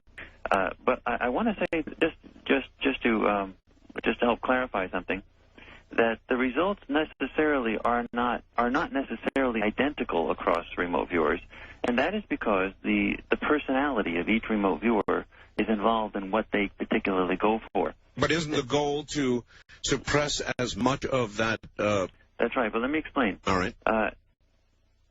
Every remote viewer goes to the site and gets aspects of the site that are clearly, unambiguously related to that site. Right. But not every remote viewer goes to the same aspect of the site. For example, if you're to target the blowing up of the 747 yes. that happened a couple of days ago, and you're to send 8 remote viewers there and figure it out what's going on, you may write the target in such a way that all 8 remote viewers, they'll all get an explosion. They'll all get people dying, lives, people falling out of the sky. They'll all get a jetliner blowing up or something like that, some aerial explosion. But some of them may, if the thing was a missile, for example, that blew it up, some of them may give you much more detail about the missile, whereas others won't even have any detail about the missile. If it was a bomb inside the airliner, some of the remote viewers might actually pick up how the bomb was actually placed in the jetliner, whereas other remote viewers wouldn't have gotten that particular information. All right, well, that's clear. So there's the personality of each remote viewer gets different aspects. So that's clear. It's not that they're all carbon copies. Also, when we do things at the Farsight Institute, we sometimes put people in separate rooms, but we also have training where all 8 people are in the same room, but it's a very large room, and they're all separated by barriers, so they can't see each other. So, but nonetheless, your description is correct in the sense that right after that, they are separated from each other, and right after that, they come together and review everybody's work. It's really quite a moving experience for everyone when they first start seeing this. I brought up the subject of the ethics of it, and somebody sent me a fax here that says knowledge can't be owned. It's not theft. It's merely the universal database and access to it. In fact, getting into some of our targets, ET-related targets, we have to understand that the big difference between us, humans, and advanced ETs is, as a rule, technologically as well as experientially, they are self-realized ETs. They have a complete understanding of the composite physical and physical side of life, and they have no secrets. Yes, are you sure they are? Well, there are no, in your world, there are no secrets. There are no longer any secrets. That's a frightening prospect. Are you sure they are ETs? I know many have seen beings of light, different beings. How can you be sure these are really extraterrestrials in the very purest form of the meaning? They are living on or have been on other planets in other systems. Good question. Art, there's no ambiguity about this. With the exact same procedures that are used to put men and women's lives at stake on the battlefield, and the military had a minimum 85% accuracy, 85% of the time. That was better, by the way, than some of their normal spy stuff. Because, you know, when you get physical spies out there, a lot of the physical spies are given disinformation. Not everything you get is correct. Yes. So the remote viewing data was very competitive, often superior than the information they got from their regular, ordinary spies. So with that same level of accuracy and above, we have used the same procedures to target the extraterrestrials. And one thing I want to tell you that you do not have to believe me, science is not a matter of belief.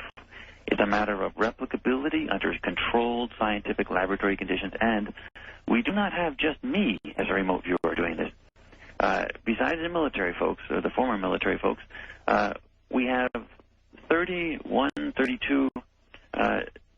remote viewers at the Farsight Institute who have become very proficient at getting information from physical targets that are just normal, Eiffel Tower, whatever, using the same procedures on ET-related targets and getting very, very accurate results in a sense of comparability. Meaning, if someone goes to Mars and is supposed to be looking at something life-oriented around Mars or on Mars, you get all the same people describing the same thing, using the exact same procedures. Now, if the procedures didn't work, we have no business committing men and women's lives on the field for this. Sure. The procedures do work. All right, here's a hard question. Here's a hard question for you. I want to stop you. It is my understanding the military has now, or claims, that they have ended their remote viewing project, correct? That is correct. Right. If it's so damn effective, then why have they done that? If it's better than human assets on the ground in many cases, with regard to intelligence matters, why in the world would they end the project? Or is the answer they really have just ended the public knowledge of that last part is partly. There is still an operational capability within the military. There are people still in uniform who are remote viewers, and one, in fact, is a very high-ranking military officer. With that said, I must say that there are three different reasons for the elimination of the actual unit. Let's hear them. The first is that the generals themselves have their own traditional belief systems that the remote viewing stuff really goes right against. They're like anybody else. Religious objection. Yeah, all types of traditional belief systems, right. Religious and stuff like that. I can buy that. And when you start bringing in the remote viewing stuff, you start challenging basically all belief systems because you're bringing in vastly new information. Okay, I can buy that. And so some of the generals have a difficult time with that. The second reason for it is that politically, remote viewing is not easy to do to accept on the political popularity reason. What is the problem is that the American government, in other words, getting does money not for want a scandal. Getting money for it. Yeah, okay. And they do not want a lot of people saying, "Oh, this is another way of throwing money down the drain, and the military is investing in psychics and X, Y, and Z." Yes. Okay. And the government wants to avoid things like that because it takes too much time to explain it. You've been having me on for over 2 hours, right, and people are basically just now getting it right. But in the normal news, you've got a 10-second, 30-second soundbite at most. That's right. And it's just too difficult to explain, and the government says, "I just can't explain this." Well, that's why I hate TV. So, well, basically, that's the problem. So the government has eradicated these types of controversies. The third reason for this is that the government is now backpedaling a lot with regard to this program. They're acknowledging the existence of the unit, but they are very concerned about what happened to the members of the unit. The unit was supposed to be very highly classified. And it's all broken out. And it's everywhere. And all right, but still, Doctor, I can't believe they'd stop it. Look, our CIA, bless their hearts, they've got the morals of an alley cat. And if they could get information about what's going on in Russia or China or wherever, I'm just absolutely certain they've still got a program going on. Maybe not the military one that accounts for your beginnings, but well, there is no training program going on. I know that. There is no training program going on right now within the military. Really, they're trying to distance themselves from what has occurred as the former, now retired, remote viewers are a number of them, not all of them. There were 19 people that were trained by Ingo Swann, the original military group, and the military right now is trying to backpedal as fast as it can from some of the people that were in the unit that are now coming out publicly talking about it. Basically, we're talking about breaking security oaths. We're talking about coming out publicly, writing books, trying to make movies, things like that on something that was one of the most highly classified projects ever. Right. And the government's not happy with that. And the military itself is not not looking Well, then how on come, all this information coming out from its trusted spies. Then how come Ingles and all the others, Major Dames, whoever, why are these guys still walking around? Why aren't they? Well, to actually clamp down on all of these people, they have their own. They have a few internet outlets. One of them is almost become what you might consider the former military's home page. You can get to it by going under Yahoo and looking under remote viewing. Just search remote viewing under Yahoo on the internet, right? And you'll get two institutes. One is mine, the Farsight Institute. Actually, I can't just say it's mine anymore. It's so many people working with it.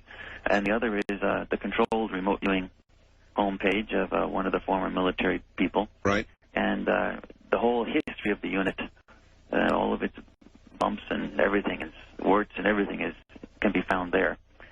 And the government's not very happy about that. In fact, the controlled remote viewing homepage of the retired unit was actually decimated once by a hacker that got into the internet site where it's housed, got through all the firewalls in one fell swoop, went to the homepage, eradicated it without eradicating anyone else's, so badly that it couldn't be rebuilt and had to be uploaded originally again. Yeah, the internet may be the biggest enemy of government secrecy. That's there. Anyway, they rebuilt the site, the actual homepage for that remote viewing homepage, and the next day it was eradicated again by the same hacker that went through yet more firewalls.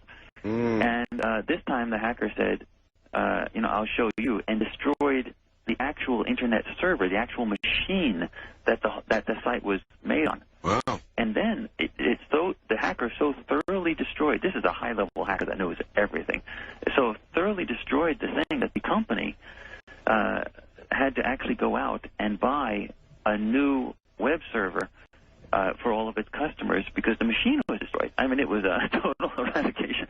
That's amazing. So, and, a common run-of-the-mill teenage hacker can't do things like that. So the basic bottom line is that... so the answer is they are after them. Well, they haven't gone after the homepage again for that group, the controlled remote viewing homepage. Mm-hmm. And the best information I've got so far is that they basically abandoned the attempt to go after anybody. Doctor, two fast questions, okay, if I might. Sure. One, could ghosts, or what we think of as ghosts, actually be remote viewers? Actually, that's they could be misperceived as remote viewers. The point is that ghosts are just people without physical bodies, and a remote viewer, the consciousness, the presence of the remote viewer can be perceived by a very sensitive person. Normally, humans, 99% of the time plus, are not aware that you're remote viewing them. No. That is not the same with ETs. Most ETs, like Greys and others, they know from the get-go that you're going. All right, we're just coming before you're even going there. All right, we're just about to get to the ETs. But before we do, one last question, that is, what would happen, Doctor, if during a remote viewing session you died? Well, what would happen if you had a heart attack or something like that? Yeah, died. Well, nothing would happen. It's not an out-of-body experience, so you're not departing the body anyway. What would happen if the person physically died is that their subspace aspect, just like any death, would disconnect from the physical body, and snap. They would look back at the physical body, sort of like in the Whoopi Goldberg movie Ghosts. Very much like that. No, quite literally, it's very much like that. We've seen that happen. All right. We look at a lot of deaths when we do remote viewing because a lot of interesting events have deaths in it. Indeed. Dramatic, traumatic moments. All right, Art, if I could just interject one thing. Just before the break, you made a comment that might frighten some people, thinking that, disaster is imminent. Should we start digging? And I want to say that I have no indication of anything like that. If anything, I have, the indication that the changes that are going to happen are going to be gradual, and that, the very near-term future for humans on this planet is one of the most exciting times to be alive, as you'll see when we talk more about the ETs and so on like that. Indeed, Doctor, but you did say our children's lifetime. Yeah, the future that far out is very difficult. And again, I also mentioned that it was probabilistic, meaning that's the one that we see. But for reasons that we don't completely understand, it is possible for the timeline to change. I understand. I'm hoping for the best. All right, look, we're going to talk about specific targets here shortly, Doctor. But you mentioned and teased a little bit, and I did ask you about it the other day. I don't pre-interview, but I talked to you for a few moments, and I couldn't resist asking about Flight 800. Sure. You have not yet targeted Flight 800, have you? No, we haven't. And one thing we do know about remote viewers is you can perceive virtually anything, but you only know what you've looked at. It's like a closet. Sure. Unless you've looked inside the closet, you simply don't know what's there. So with regard to Flight 800, it'll be a great target for the future, but we haven't assigned that to anyone yet. Are you going to do that? Oh, sure, when they least expect it. When they're absolutely convinced the next target will be the Eiffel Tower, that's when we'll snap it to them. Just a quick answer, if you would. Sure. If you have a group targeting, say, Flight 800, Right. would there be any other remote viewers out there that could know you're targeting, could, in essence, understand that you're in the process of targeting something? Well, that's a fascinating question. And it requires a quick answer. Is the answer yes? Yes, but the answer that I'll give right after the break is more fascinating than you could possibly imagine. All right, that's a good teaser. Stay right there. We'll be right back. Doesn't this fit? See trees of green, Listen carefully. red roses too. I see them blue for me and you. No more secrets, And folks. I think to myself, what a wonderful world.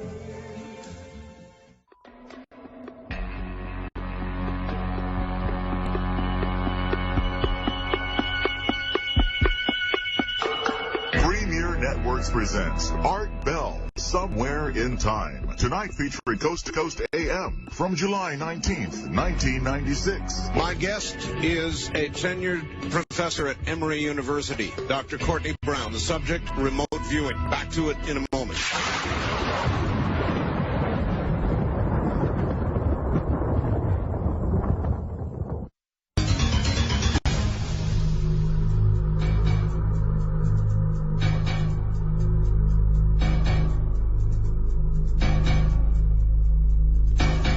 Back now to Dr. Brown. Doctor, continue, please. Well, you just asked me if it is possible for another remote viewer to perceive, a different remote viewer doing something. A targeting, yes. A target. Now, there's two fascinating answers to this. The first is, when the U.S. found out that there was a Soviet psychic espionage unit in existence as well during the Cold War, the U.S. team was given the target, some members of it were given the target of literally remote viewing the Soviets. Now remember, the Soviets had a different set of procedures. They did not do training. Right. They got the best natural psychics and coordinated their activities, and they developed an 80% accuracy rate. Now, the U.S. team in the Pentagon targeted the Soviet team, and they sent a remote viewer there under highly controlled conditions. Again, the remote viewer was not told what the target was, and they just did the target. And the remote viewer found himself looking at a conversation between a woman who turned out to be the high-ranking commander of the Soviet unit, Right. having a conversation with somebody else. Now, this woman was a natural psychic, mind you. She didn't do all the complicated procedures that the U.S. team did. Right. So she had sort of natural abilities. And one of the first instances of its type happened during the session. The woman turned and looked directly at the spot where the American remote viewer was located inside the Kremlin, or inside, in Moscow, and wherever the actual location of the remote viewing person was, the Soviet one. Mm-hmm. The remote viewer, the U.S. remote viewer in the Pentagon, then reported to the Monitor that, with considerable surprise, that he was discovered that the female actually looked at him after he described who she was. then the monitor said, oh, this is a national security breach. We have to retract this immediately. So they ended the session and brought the American remote viewer immediately back into the Pentagon.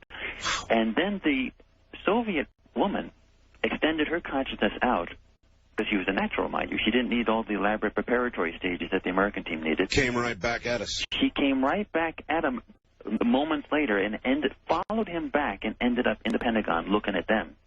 And it was at that point that the Soviets started to bombard with probes the U.S. team, and that's when the psychic warfare really took off. Now, in addition to that, to answer your question, one of the scientific discoveries in laboratories, and actually this happened at Stanford Research Institute, SRI International, yes, Palo Alto in California, formerly associated with Stanford University, and they later had to break off because of the Vietnam War. Students were upset that the university was accepting so many defense dollars, so the SRI International had to break off. But in the research laboratory, Ingo Swann, who was the original developer of the original military protocols, was sent to a target and completely identified the target and described it and so on. A couple years later, Joe McMonagle, one of the natural psychics that was being tested at SRI International, was sent to the same target a couple years later. Yes. And Joe McMonagle, who was one of the military remote viewers, again, he was a natural, not one of the trained remote viewers, he was one of the natural remote viewers. He was sent to the same target in the laboratory at Stanford Research Institute, and started to describe the exact same target. And then near the end of the session, he said, but there's one thing that's odd. Over my shoulder, behind me, Ingo Swann is standing there. So what actually happened was, you see, when you remote view, it's not an out-of-body experience, but some aspect of yourself sort of materializes or becomes part of the scene, and another remote viewer can perceive it, so that once you remote view something, you actually become part of the history of that spot. And, for example, something in my book, of you, in effect, remains there. It remains there forever.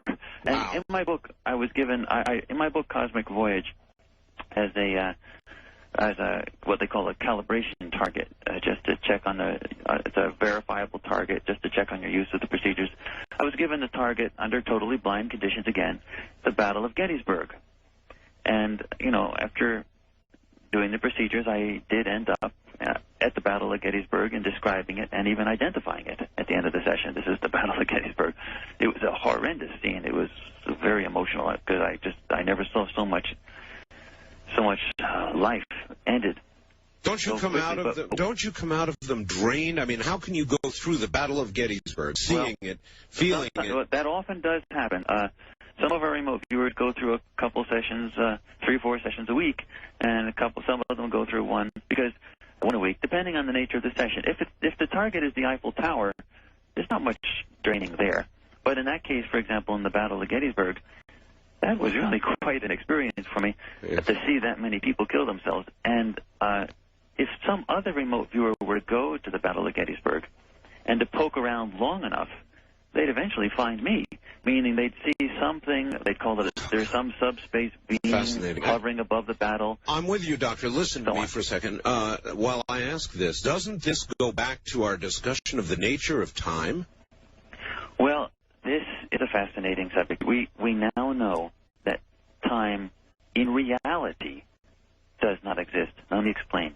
Well, that would seem to validate it, is what I was saying. Yeah, but there's more to it, and you will be shocked when you hear this, because when I heard it, it shook me to my absolute boots.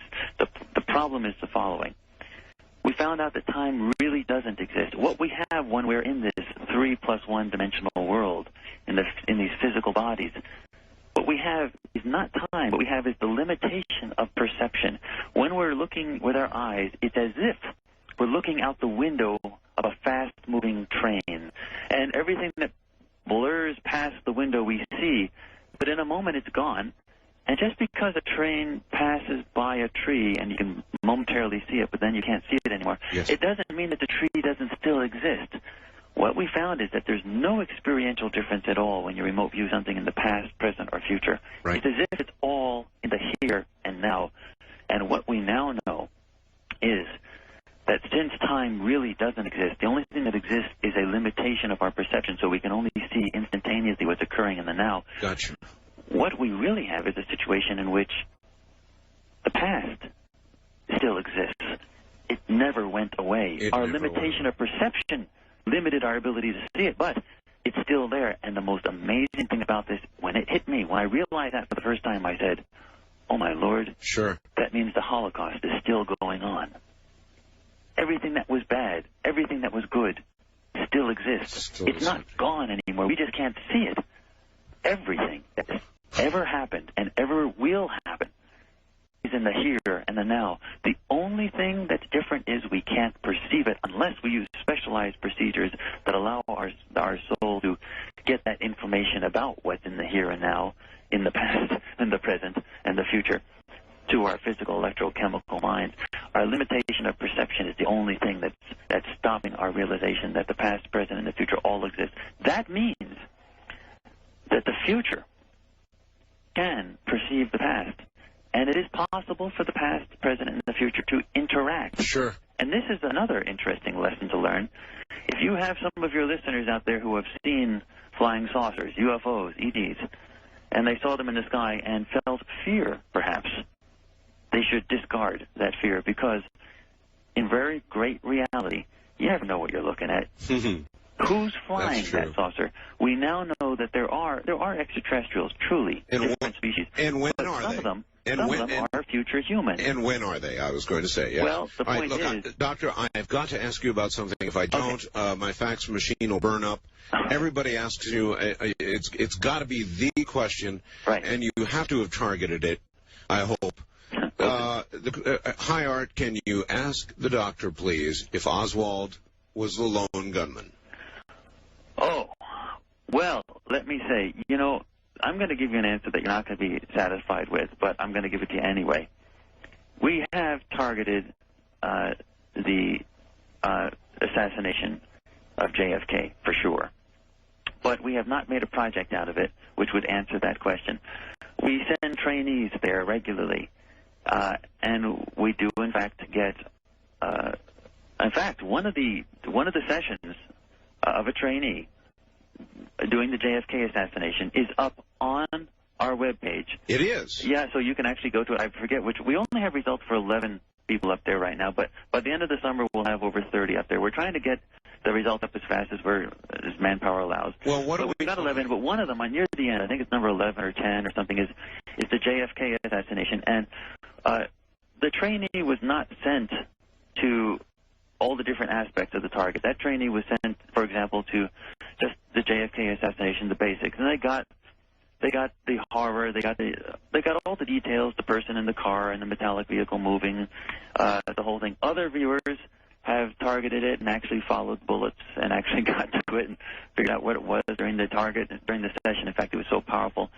But to answer that question of whether Oswald was the sole gunman requires a project with multiple remote viewers, professional remote viewers, not trainees, professionals focusing on just that one target. And there are so many important projects that are with us right now. We haven't had a chance to do that one. And but we do have lots of trainees go to that target, and it's a very interesting target. So there could be... and some of the results can be found on the internet as we speak. Okay, all right, and there could be further news. Oh, yeah, we could resolve that. If we had the manpower to just focus just on that, we could resolve that. All right. Please ask Mr. Brown if he agrees with Ed Dames. Let me tell you what Ed Dames said. Two major things, Professor. One, that he saw massive numbers of babies dying. And the second, that he saw massive problems for life forms here on Earth due to the jet stream literally coming down on deck, producing tremendous winds on Earth. These are things that he's certain of. Have your viewers seen anything that would suggest the same sort of thing? Well, let me say one thing. It's very important for me to differentiate myself and what we're doing here at the Farsight Institute and with what other people are doing, because it's people can only speak for themselves. cells. Understood. And with regard to what other remote viewers have done, understand that our procedures that we have used, that we're now using and teaching at the Farsight Institute, have evolved from the original military procedures, and that while the information can be gotten, but there was nothing wrong with the military procedures, just that there's been innovation from that.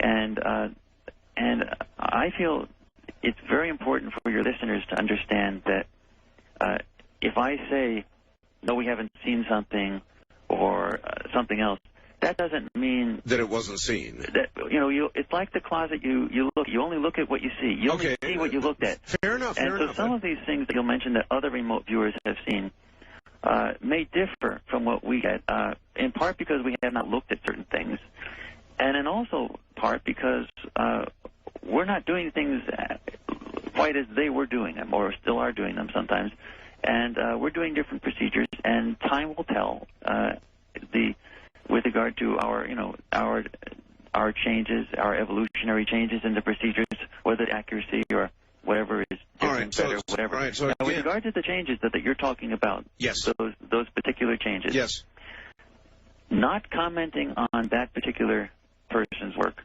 but just commenting about Earth changes. Yes. Okay. So I'm not comparing what I'm saying now to that person. Okay. I'm just saying you've asked me about Earth changes, and then you can make the comparison yourself. Go ahead. However you want. Indeed. There definitely are climatic differences, changes that are coming. And I write about these in my book, Cosmic Voyage, in quite detail. Whether that's involved with the jet stream changing or something else, those are things that those are details that we've not looked at. All right. I don't know. But the point is that the climatic changes that are coming are not just climate in the terms of global warming, ozone stuff, and things like that, but the fundamental driver of this whole thing is our population on the planet. And in the book, Cosmic Voyage, I report remote viewing, extensive remote viewing that goes as far as 400 years out into the future. And what we do know, this may sound strange, but it's true. The future is not deterministic. It's not set in stone. It's probabilistic. Now, what this exactly means, we're not sure, but we do know that the future can change. That's why we have the future beings. Say yourself. You could be looking at a flying saucer and not realize that a future version of yourself is actually the pilot. So how could you be afraid of yourself? But the point is that the future actually can interact with the past, and the timeline can change. All right. So what I'm going to say is we have seen some dramatic changes on the planet that are very... Like what? Well, if you go out 30, 40 years, you start seeing population problems really being very severe. And as in diminishing? No, in the population's still growing, but you're running out of food. You're getting starvation in various places. By the time you get to the year 2075, which is less than 100 years away, I mean, you're not talking very far, actually. That's right. You're talking when your children and grandchildren are running around and having their robust time. Yes. You start entering a Mad Max scenario, and it's quite clear at this point that the civilization has to hunker down and go into underground shelters. Underground shelters? Yeah, the population comes apart, the political systems fall apart, there are roving gangs on the surface, the population basically survives in underground bunkers, very large encampments, and it's not everybody that gets to go in the bunkers. Most people slug it out on the surface. Right. And if you go out to 250 years, you find the only inhabitants are the people in the underground bunkers. And the best of the world is barren, basically. And if you go out as far as 300 years, you start seeing that the Earth is being terraformed again by humans slowly coming out of the bunkers. And if you go out 400 years, you see sort of a Garden of Eden. The humans are much wiser, much smarter, much more careful about their environment, and very carefully putting greenhouses all over the place in the sense of re-terraforming and bursting the whole planet into life. I have not gone out further than 400 years.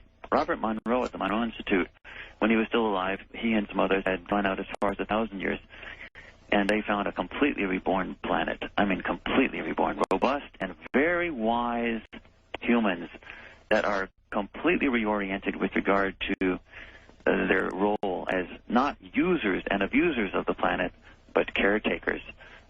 So we are going through a shift. Humanity does not get wiped out, but we have some hard times ahead. Excuse me if I say, holy smokes. Doctor, hold on. We need to get to the phones, and we'll do that next hour if you're up for it. I'm up for it, and we should also get to the ETs. The book Cosmic Voyage is all about those, and that's the bottom line of the whole thing.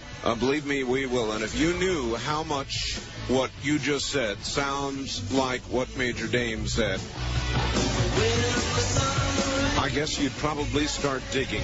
This is Premier Networks. That was Art Bell hosting Coast to Coast AM on. Well, once again, here I am. My guest is Professor Courtney Brown. And, oh my, what a program, huh? We're going to get back to the professor in a moment. He is a tenured PhD professor at Emory University. Dr. Brown heads a group of remote viewers at the Farsight Institute. And I have many questions, and I'm sure you do, and I will try my best to get phones open sometime this hour, I think.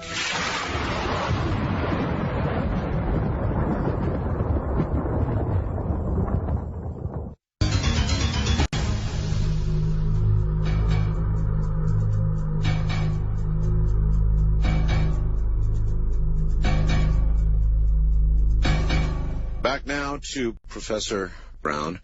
Professor, suppose somebody were to go to New Mexico with big digging equipment and explosives and test your theory. Well, let's hope that doesn't happen. If there was actually an attempt to physically extract the Martian base, hopefully the government would get involved. Besides, it is a national park, so that wouldn't be allowed, you see. A national park is a perfect place for such a situation. That's There's not true. many people. It's a low-density state. It's a national park. The only thing they have to worry about is backpackers. Understand that the Martians have a technological ability that's not very far away for us even figuring out. The ETs, both Greys, by the way, we've gone 4 hours and we haven't even begun to talk about the Greys. You won't believe their story. They have an extraordinary, interesting story. We'll It's right on my list. But let me just mention that somehow there's a technological ability to change the phase, vibrational something or other of matter so that physical matter can pass through other matter.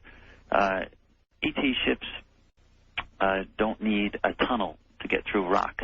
They flick a switch and they go through. In the abduction phenomena, in the abduction literature, for example, the stuff that's written about by John Mack, the professor. Right through walls. He writes extensively about how ETs pass people through walls, windows. They never open the window. That's right. And the reality is, for the Martians to get to their base, they're flying their saucer, flying their ship. They flick a switch. They go right through the mountain and then flick the switch off when they get inside the hangar underneath the mountain. It's a perfect place. The only thing that they have to worry about is backpackers.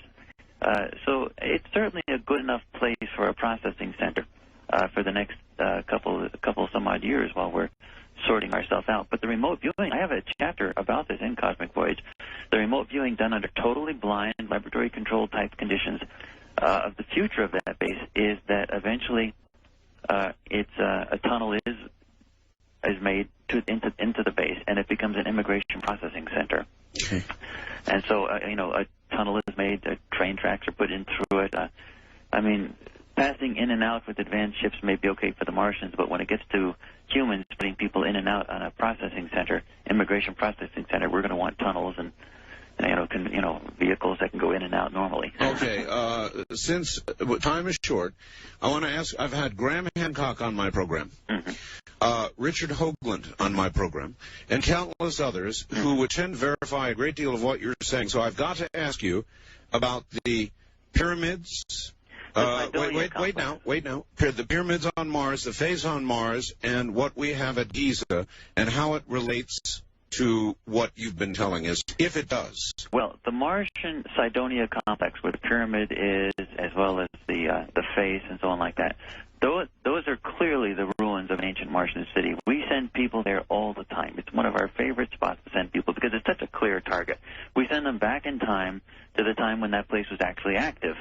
And, in fact, you see people running around, people doing things. You can actually see the city in dismay when a volcano erupts nearby. And when really?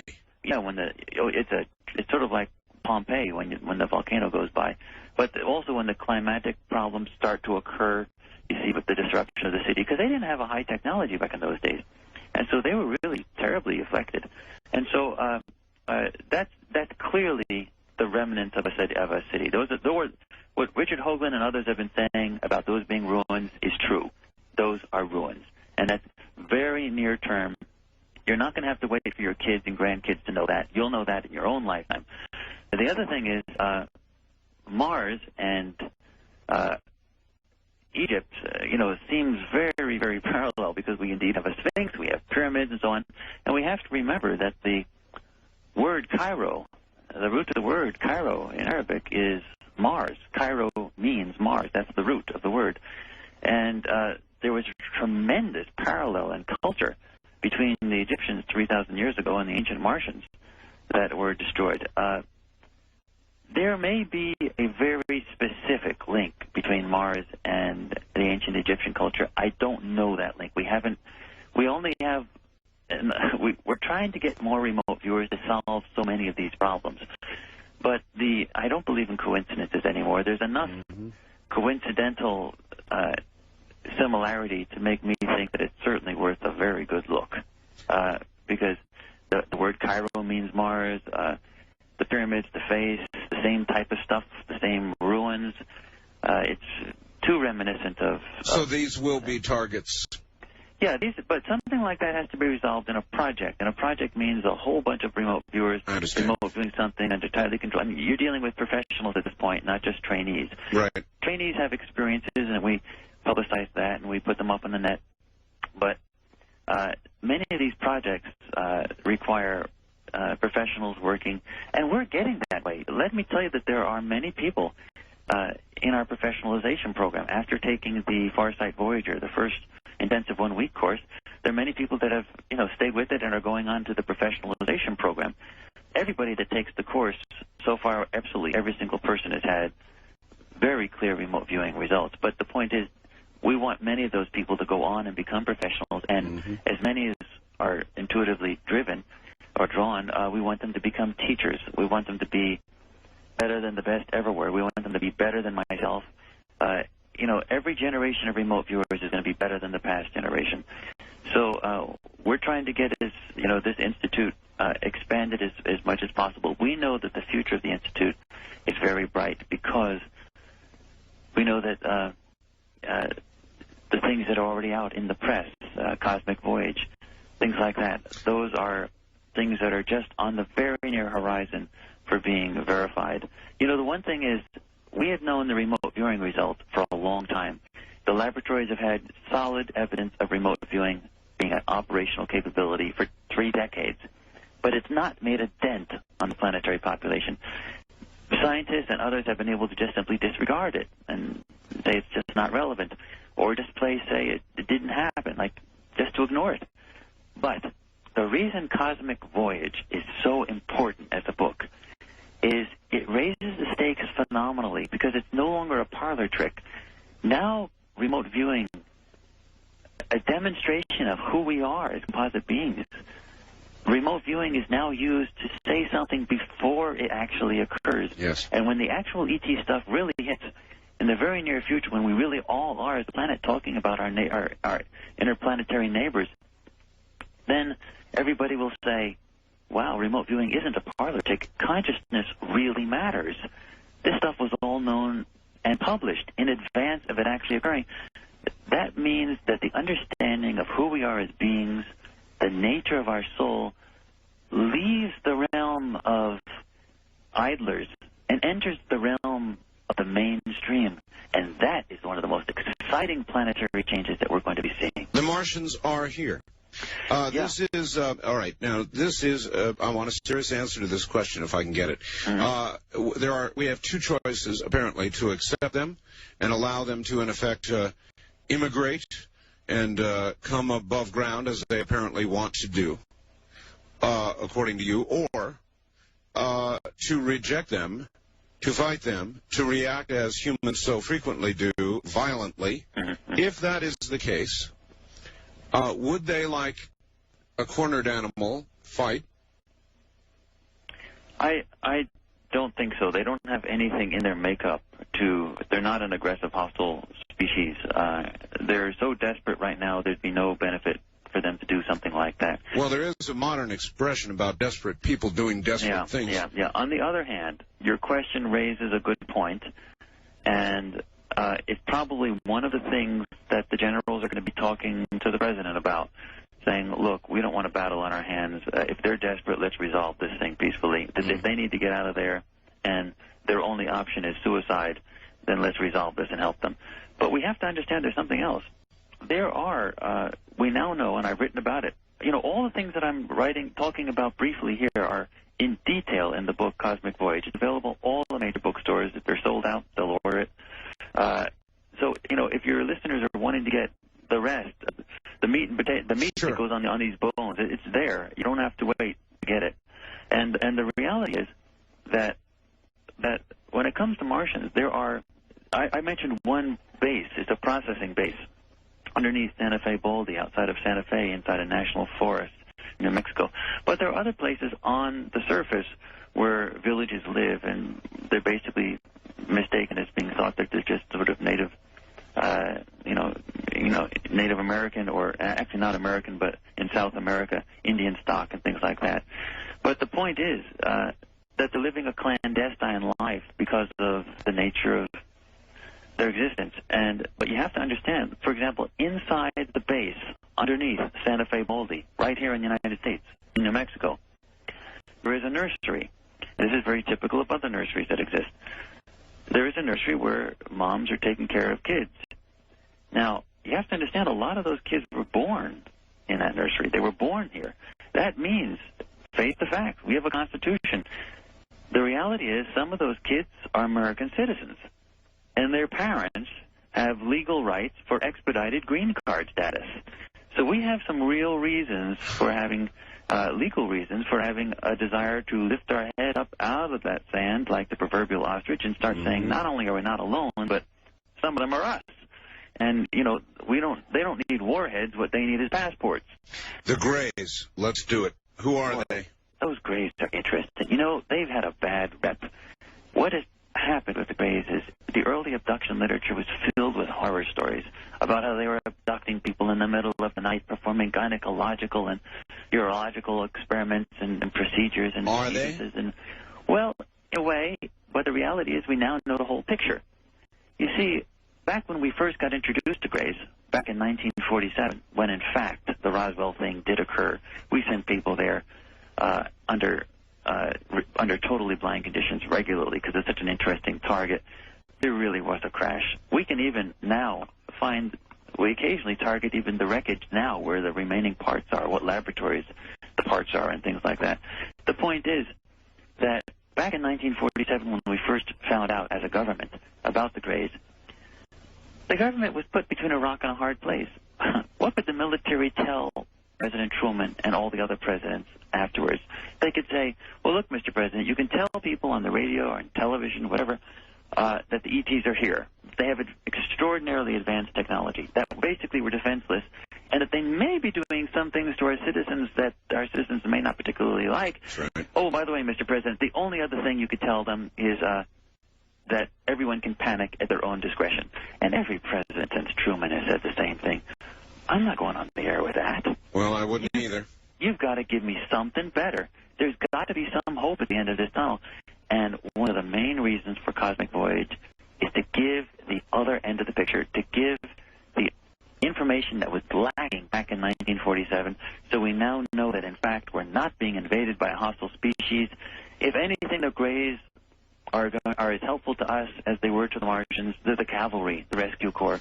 But the reality is the Greys are an extremely interesting, extremely benign and helpful species. Now, let me explain. They had a lot of bad press, and the reason is because they're so different from us. Let's go back. The Greys, unlike the Martians, destroyed their own homeworld. It wasn't an interplanetary holocaust that was not of their own making.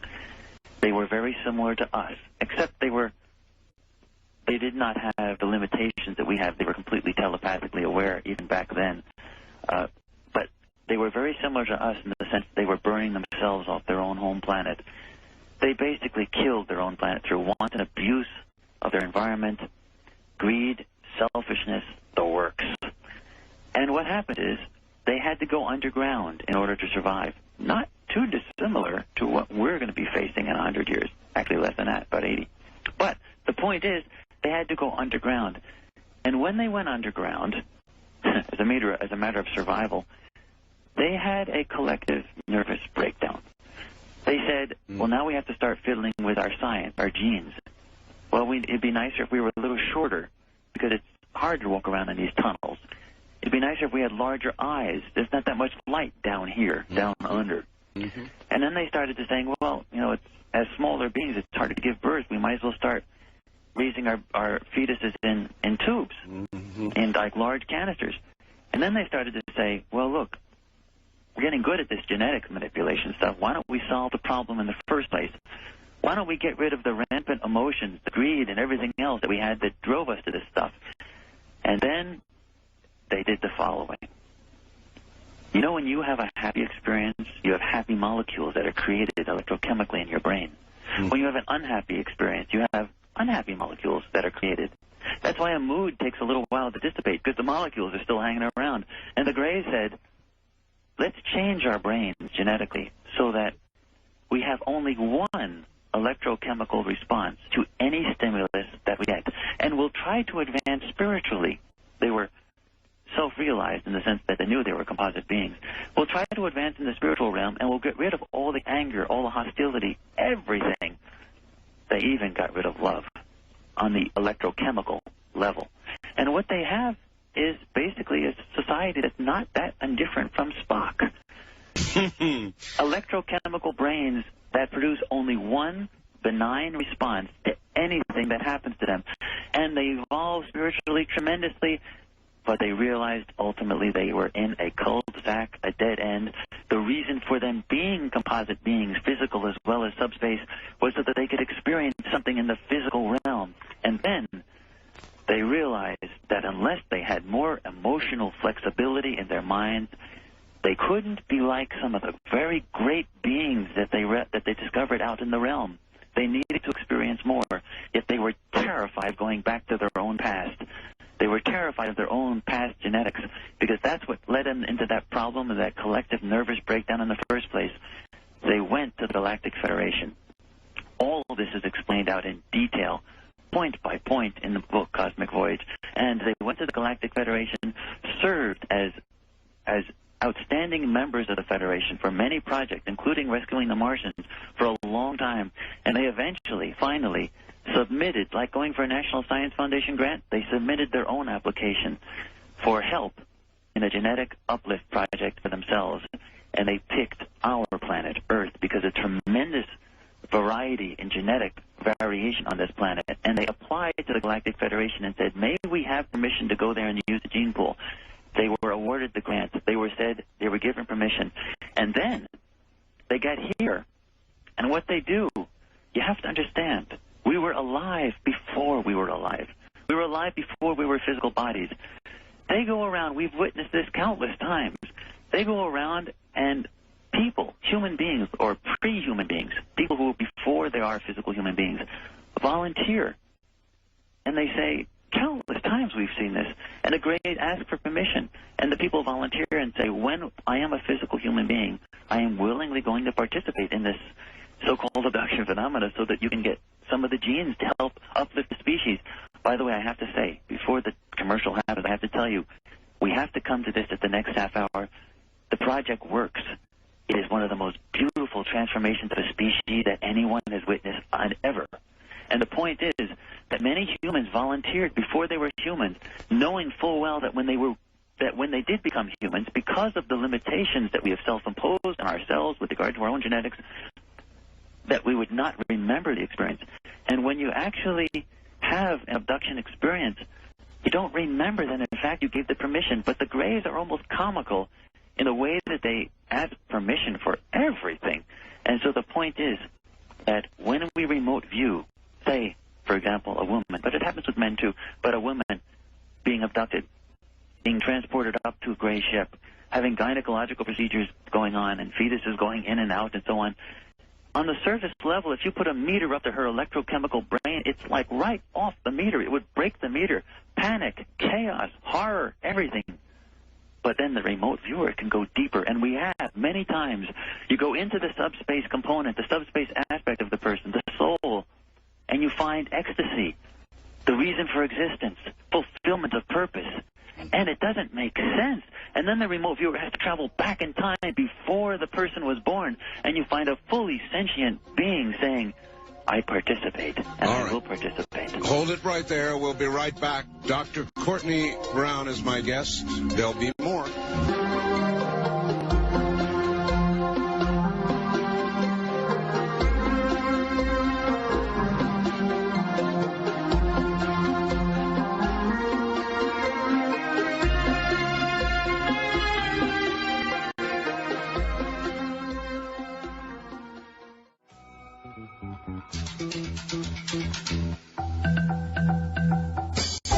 Now, we take you back to the past on Art Bell Somewhere in Time. Sure is. My guest is Professor Courtney Brown from Emory University. He is a remote viewer. Actually, he heads a team and has the Farsight Institute that trains remote viewers.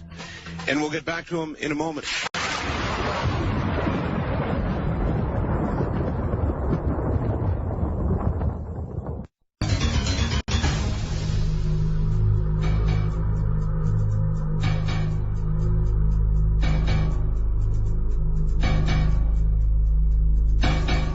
Back now to Dr. Brown. Doctor, they want you to talk more about the Greys. I've got a few phone calls I really, really want to get to, but I want to ask you, where are the Greys from? They're from another planet. They're clearly not future humans. They're from another star system in our galaxy. We're not dealing with galaxies that are far away. By the way, we must understand something that's very exciting. One of the remote viewing sessions that was introducing this concept, we've later gotten it much more thoroughly, but the remote viewing that I've written about in the book, Cosmic Voyage, one of the remote viewing sessions indicated that when we got to the Galactic Federation headquarters, we actually had an interview. The military remote viewing was never interactive. It was always just, they disregarded any interaction, basically what happened. But we have gotten it to the point where we actually, with telepathically capable beings, you actually can get information backward and forward when you're doing the remote viewing. Professionals can. And what we found out was that the Galactic Federation actually needs us. We're not just kids coming out of the daycare camp. There's actually a role for us to play. The Galactic Federation is not spread throughout the entire galaxy. And it's literally like the Star Trek series. The Federation is expanding, and there's literally worlds to explore and so on like that. Somehow I'm not surprised. What you seem to suggest, though, is that genetically, without tampering, without changing genetically, a race, any race, really, is ultimately doomed. No. Listen. That seems to suggest... Nothing ever stays constant. So in that sense, yes, everything is doomed. The point is, evolution is the only name of the game in town. There's no other game. The reason that the Greys are different from humans is that some beings prefer the Grey experience to existence over the human experience to existence. And we choose to enter the human realm and to participate in this human realm for a while till we get tired of it and move on.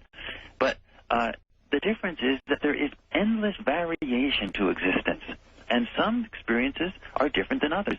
And the Greys experience life differently than us. Now, Art, before we run out of time, I just have to say one thing. I'm a very controlled remote viewer in the sense that I'm fully professional. I run a school. Actually, there's a number of people, or a whole bunch of us running it now, but the point is that in a remote viewing session, I never lose it in the sense of, any emotions that I get are clearly put in the right spot, and they don't affect what I'm doing. But twice, I almost lost it. Let me tell you those two experiences. The first was when I remote viewed the future Greys, the result of this genetic project. The Greys found they needed a new experience, a different experience. They didn't want their old genetics. They wanted something brand new. They wanted parts of our genes. They don't want the whole thing. They consider us a dysfunctional species in some regards. No, we are. We are aggressive. We're territorial. We fight. Look at our divorce rate. Look at the way we treat kids a lot of times, all the homeless people. Well, they don't want our aggression, our hate, our anger, our fear, our territoriality. They don't want that. But they do want the love, the nurturing, the caring, all the good things. And so those are the genes that produce those type of electrochemical responses for love, caring, nurturing, things like that they're splicing in slowly but surely into their own genetic framework. And when we have remote viewed the future, the first time I did this, the future of the Greys, when you go to their planet, yes, they have a planet, a future planet. When you go to the planet where they take this race, that literally is our grandchildren. They are our offspring. They're half us. I understand. And when you go to this planet and look at them and do a mind probe and perceive them, it's just one of the most beautiful things anyone could ever see. They're like, we've also remote viewed famous personalities like Jesus, Buddha, things like that. Why not? They lived at one time. You can remote. They obviously, no one dies, so you can remote view them at any time. And the Jesus personality is a very interesting personality. When I remote viewed the Greys, the big difference between the personality of Jesus and the personality of the Greys was that Jesus had more of a command structure, more of a command personality, more of a, sort of an authority type of, very pleasant, but you had to sort of experience it. The words don't do it justice. But Jesus has a very beautiful personality to remote view. We send trainees there from time to time. He's been very cooperative under completely blind situations. But with the Greys, it's like that. You get all the love, all the nurturing, all the caring, none of the hostility. They're like the types of people you want next door, the ones who always have a cup of sugar when you need it. Good neighbors, Now, the other time, the second time, that I almost lost it in a remote viewing session. And what that means is I almost had to just break off the session. The emotions were so overwhelming. The emotions of the target were so overwhelming to me. Was when I remote viewed the Martian flotilla leaving Mars, finally, when the day of Exodus, like the Israelites leaving Egypt, the day of Exodus when they leave their prison planet and come here, that flotilla, it almost chokes me up when I just think about it. The emotions of those people, the euphoria of coming to the promised land, Earth, coming out of their imprisonment to the promised land.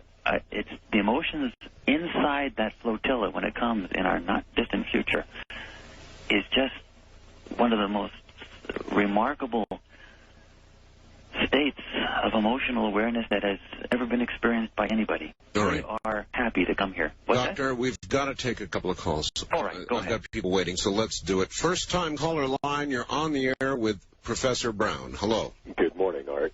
You absolutely outdone yourself this time. This is incredible. Dr. Brown, good morning to you. Good morning, and I want to thank you for calling. Where are you, sir? STEM Beach, Colorado. All right. On KCSJ out Pueblo. Yes, sir. And Dr. Brown, I'm a skeptic, but I'm an open-minded skeptic, and I'm one of these show-me type people. That's healthy. I'm gonna get your book tomorrow, and I'm wondering if I'll be able to find information in that regarding your initial 1-week seminar there. Absolutely. Well, actually, in the back of the book, there is a section for contacting the author at the Far Sight Institute. So the P.O. box and everything, the address, is there in the book. I want to also say that on the web page, people can contact us on the web page, and we're also on the phone book and so on like that. So information about us is easily accessible. We have information packets plus applications that we mail out.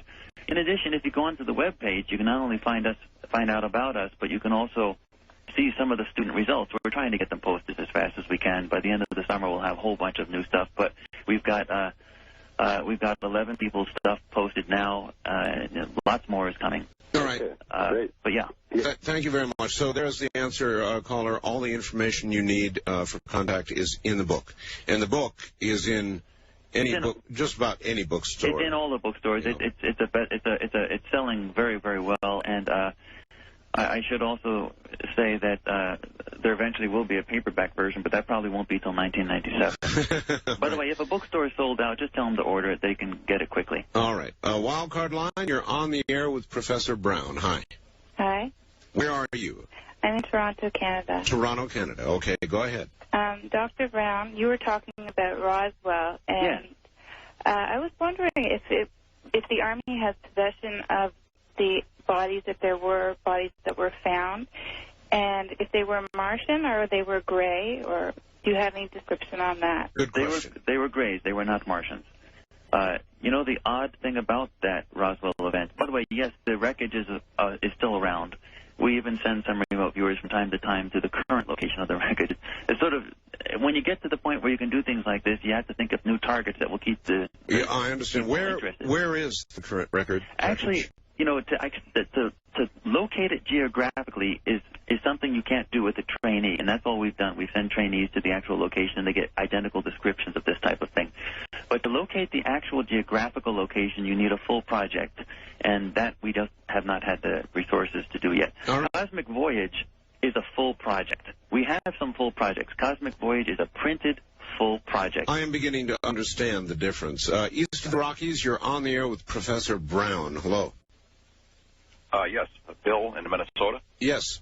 Yes, Professor Brown. I'm wondering how do your administrative supervisors at Emory University, how much do they know about your work, and how do they feel about it? Good question. They know all about what I do, but I do different things at Emory than I do at the Far Sight Institute. I've clearly separated them out. And also they have a very great respect for academic freedom here at Emory. So at the Far Sight Institute, which is a private institute, we teach the remote viewing, we talk about these things. And at Emory University, I teach my courses in nonlinear mathematical applications of social scientific phenomena and other things like that. So I keep those things basically separated, and Emory has a very, very strong tradition of intellectual freedom. It's one of the most prestigious universities in the country, but I must say that it started out as a Methodist university long ago. So it was founded on the basic idea that there is something real to the unseen. I mean, now, are they generally supportive? They don't consider you sort of an oddball or something like that? Or... Well, you know, it's more benign neglect than anything else, and that's the way it should be, because that's the way I've asked it to be that way. All right, fair enough. West of the Rockies, you're on the air with Dr. Brown. Hi. Hi, this is Dawn. I'm calling from Phoenix, Arizona. All right.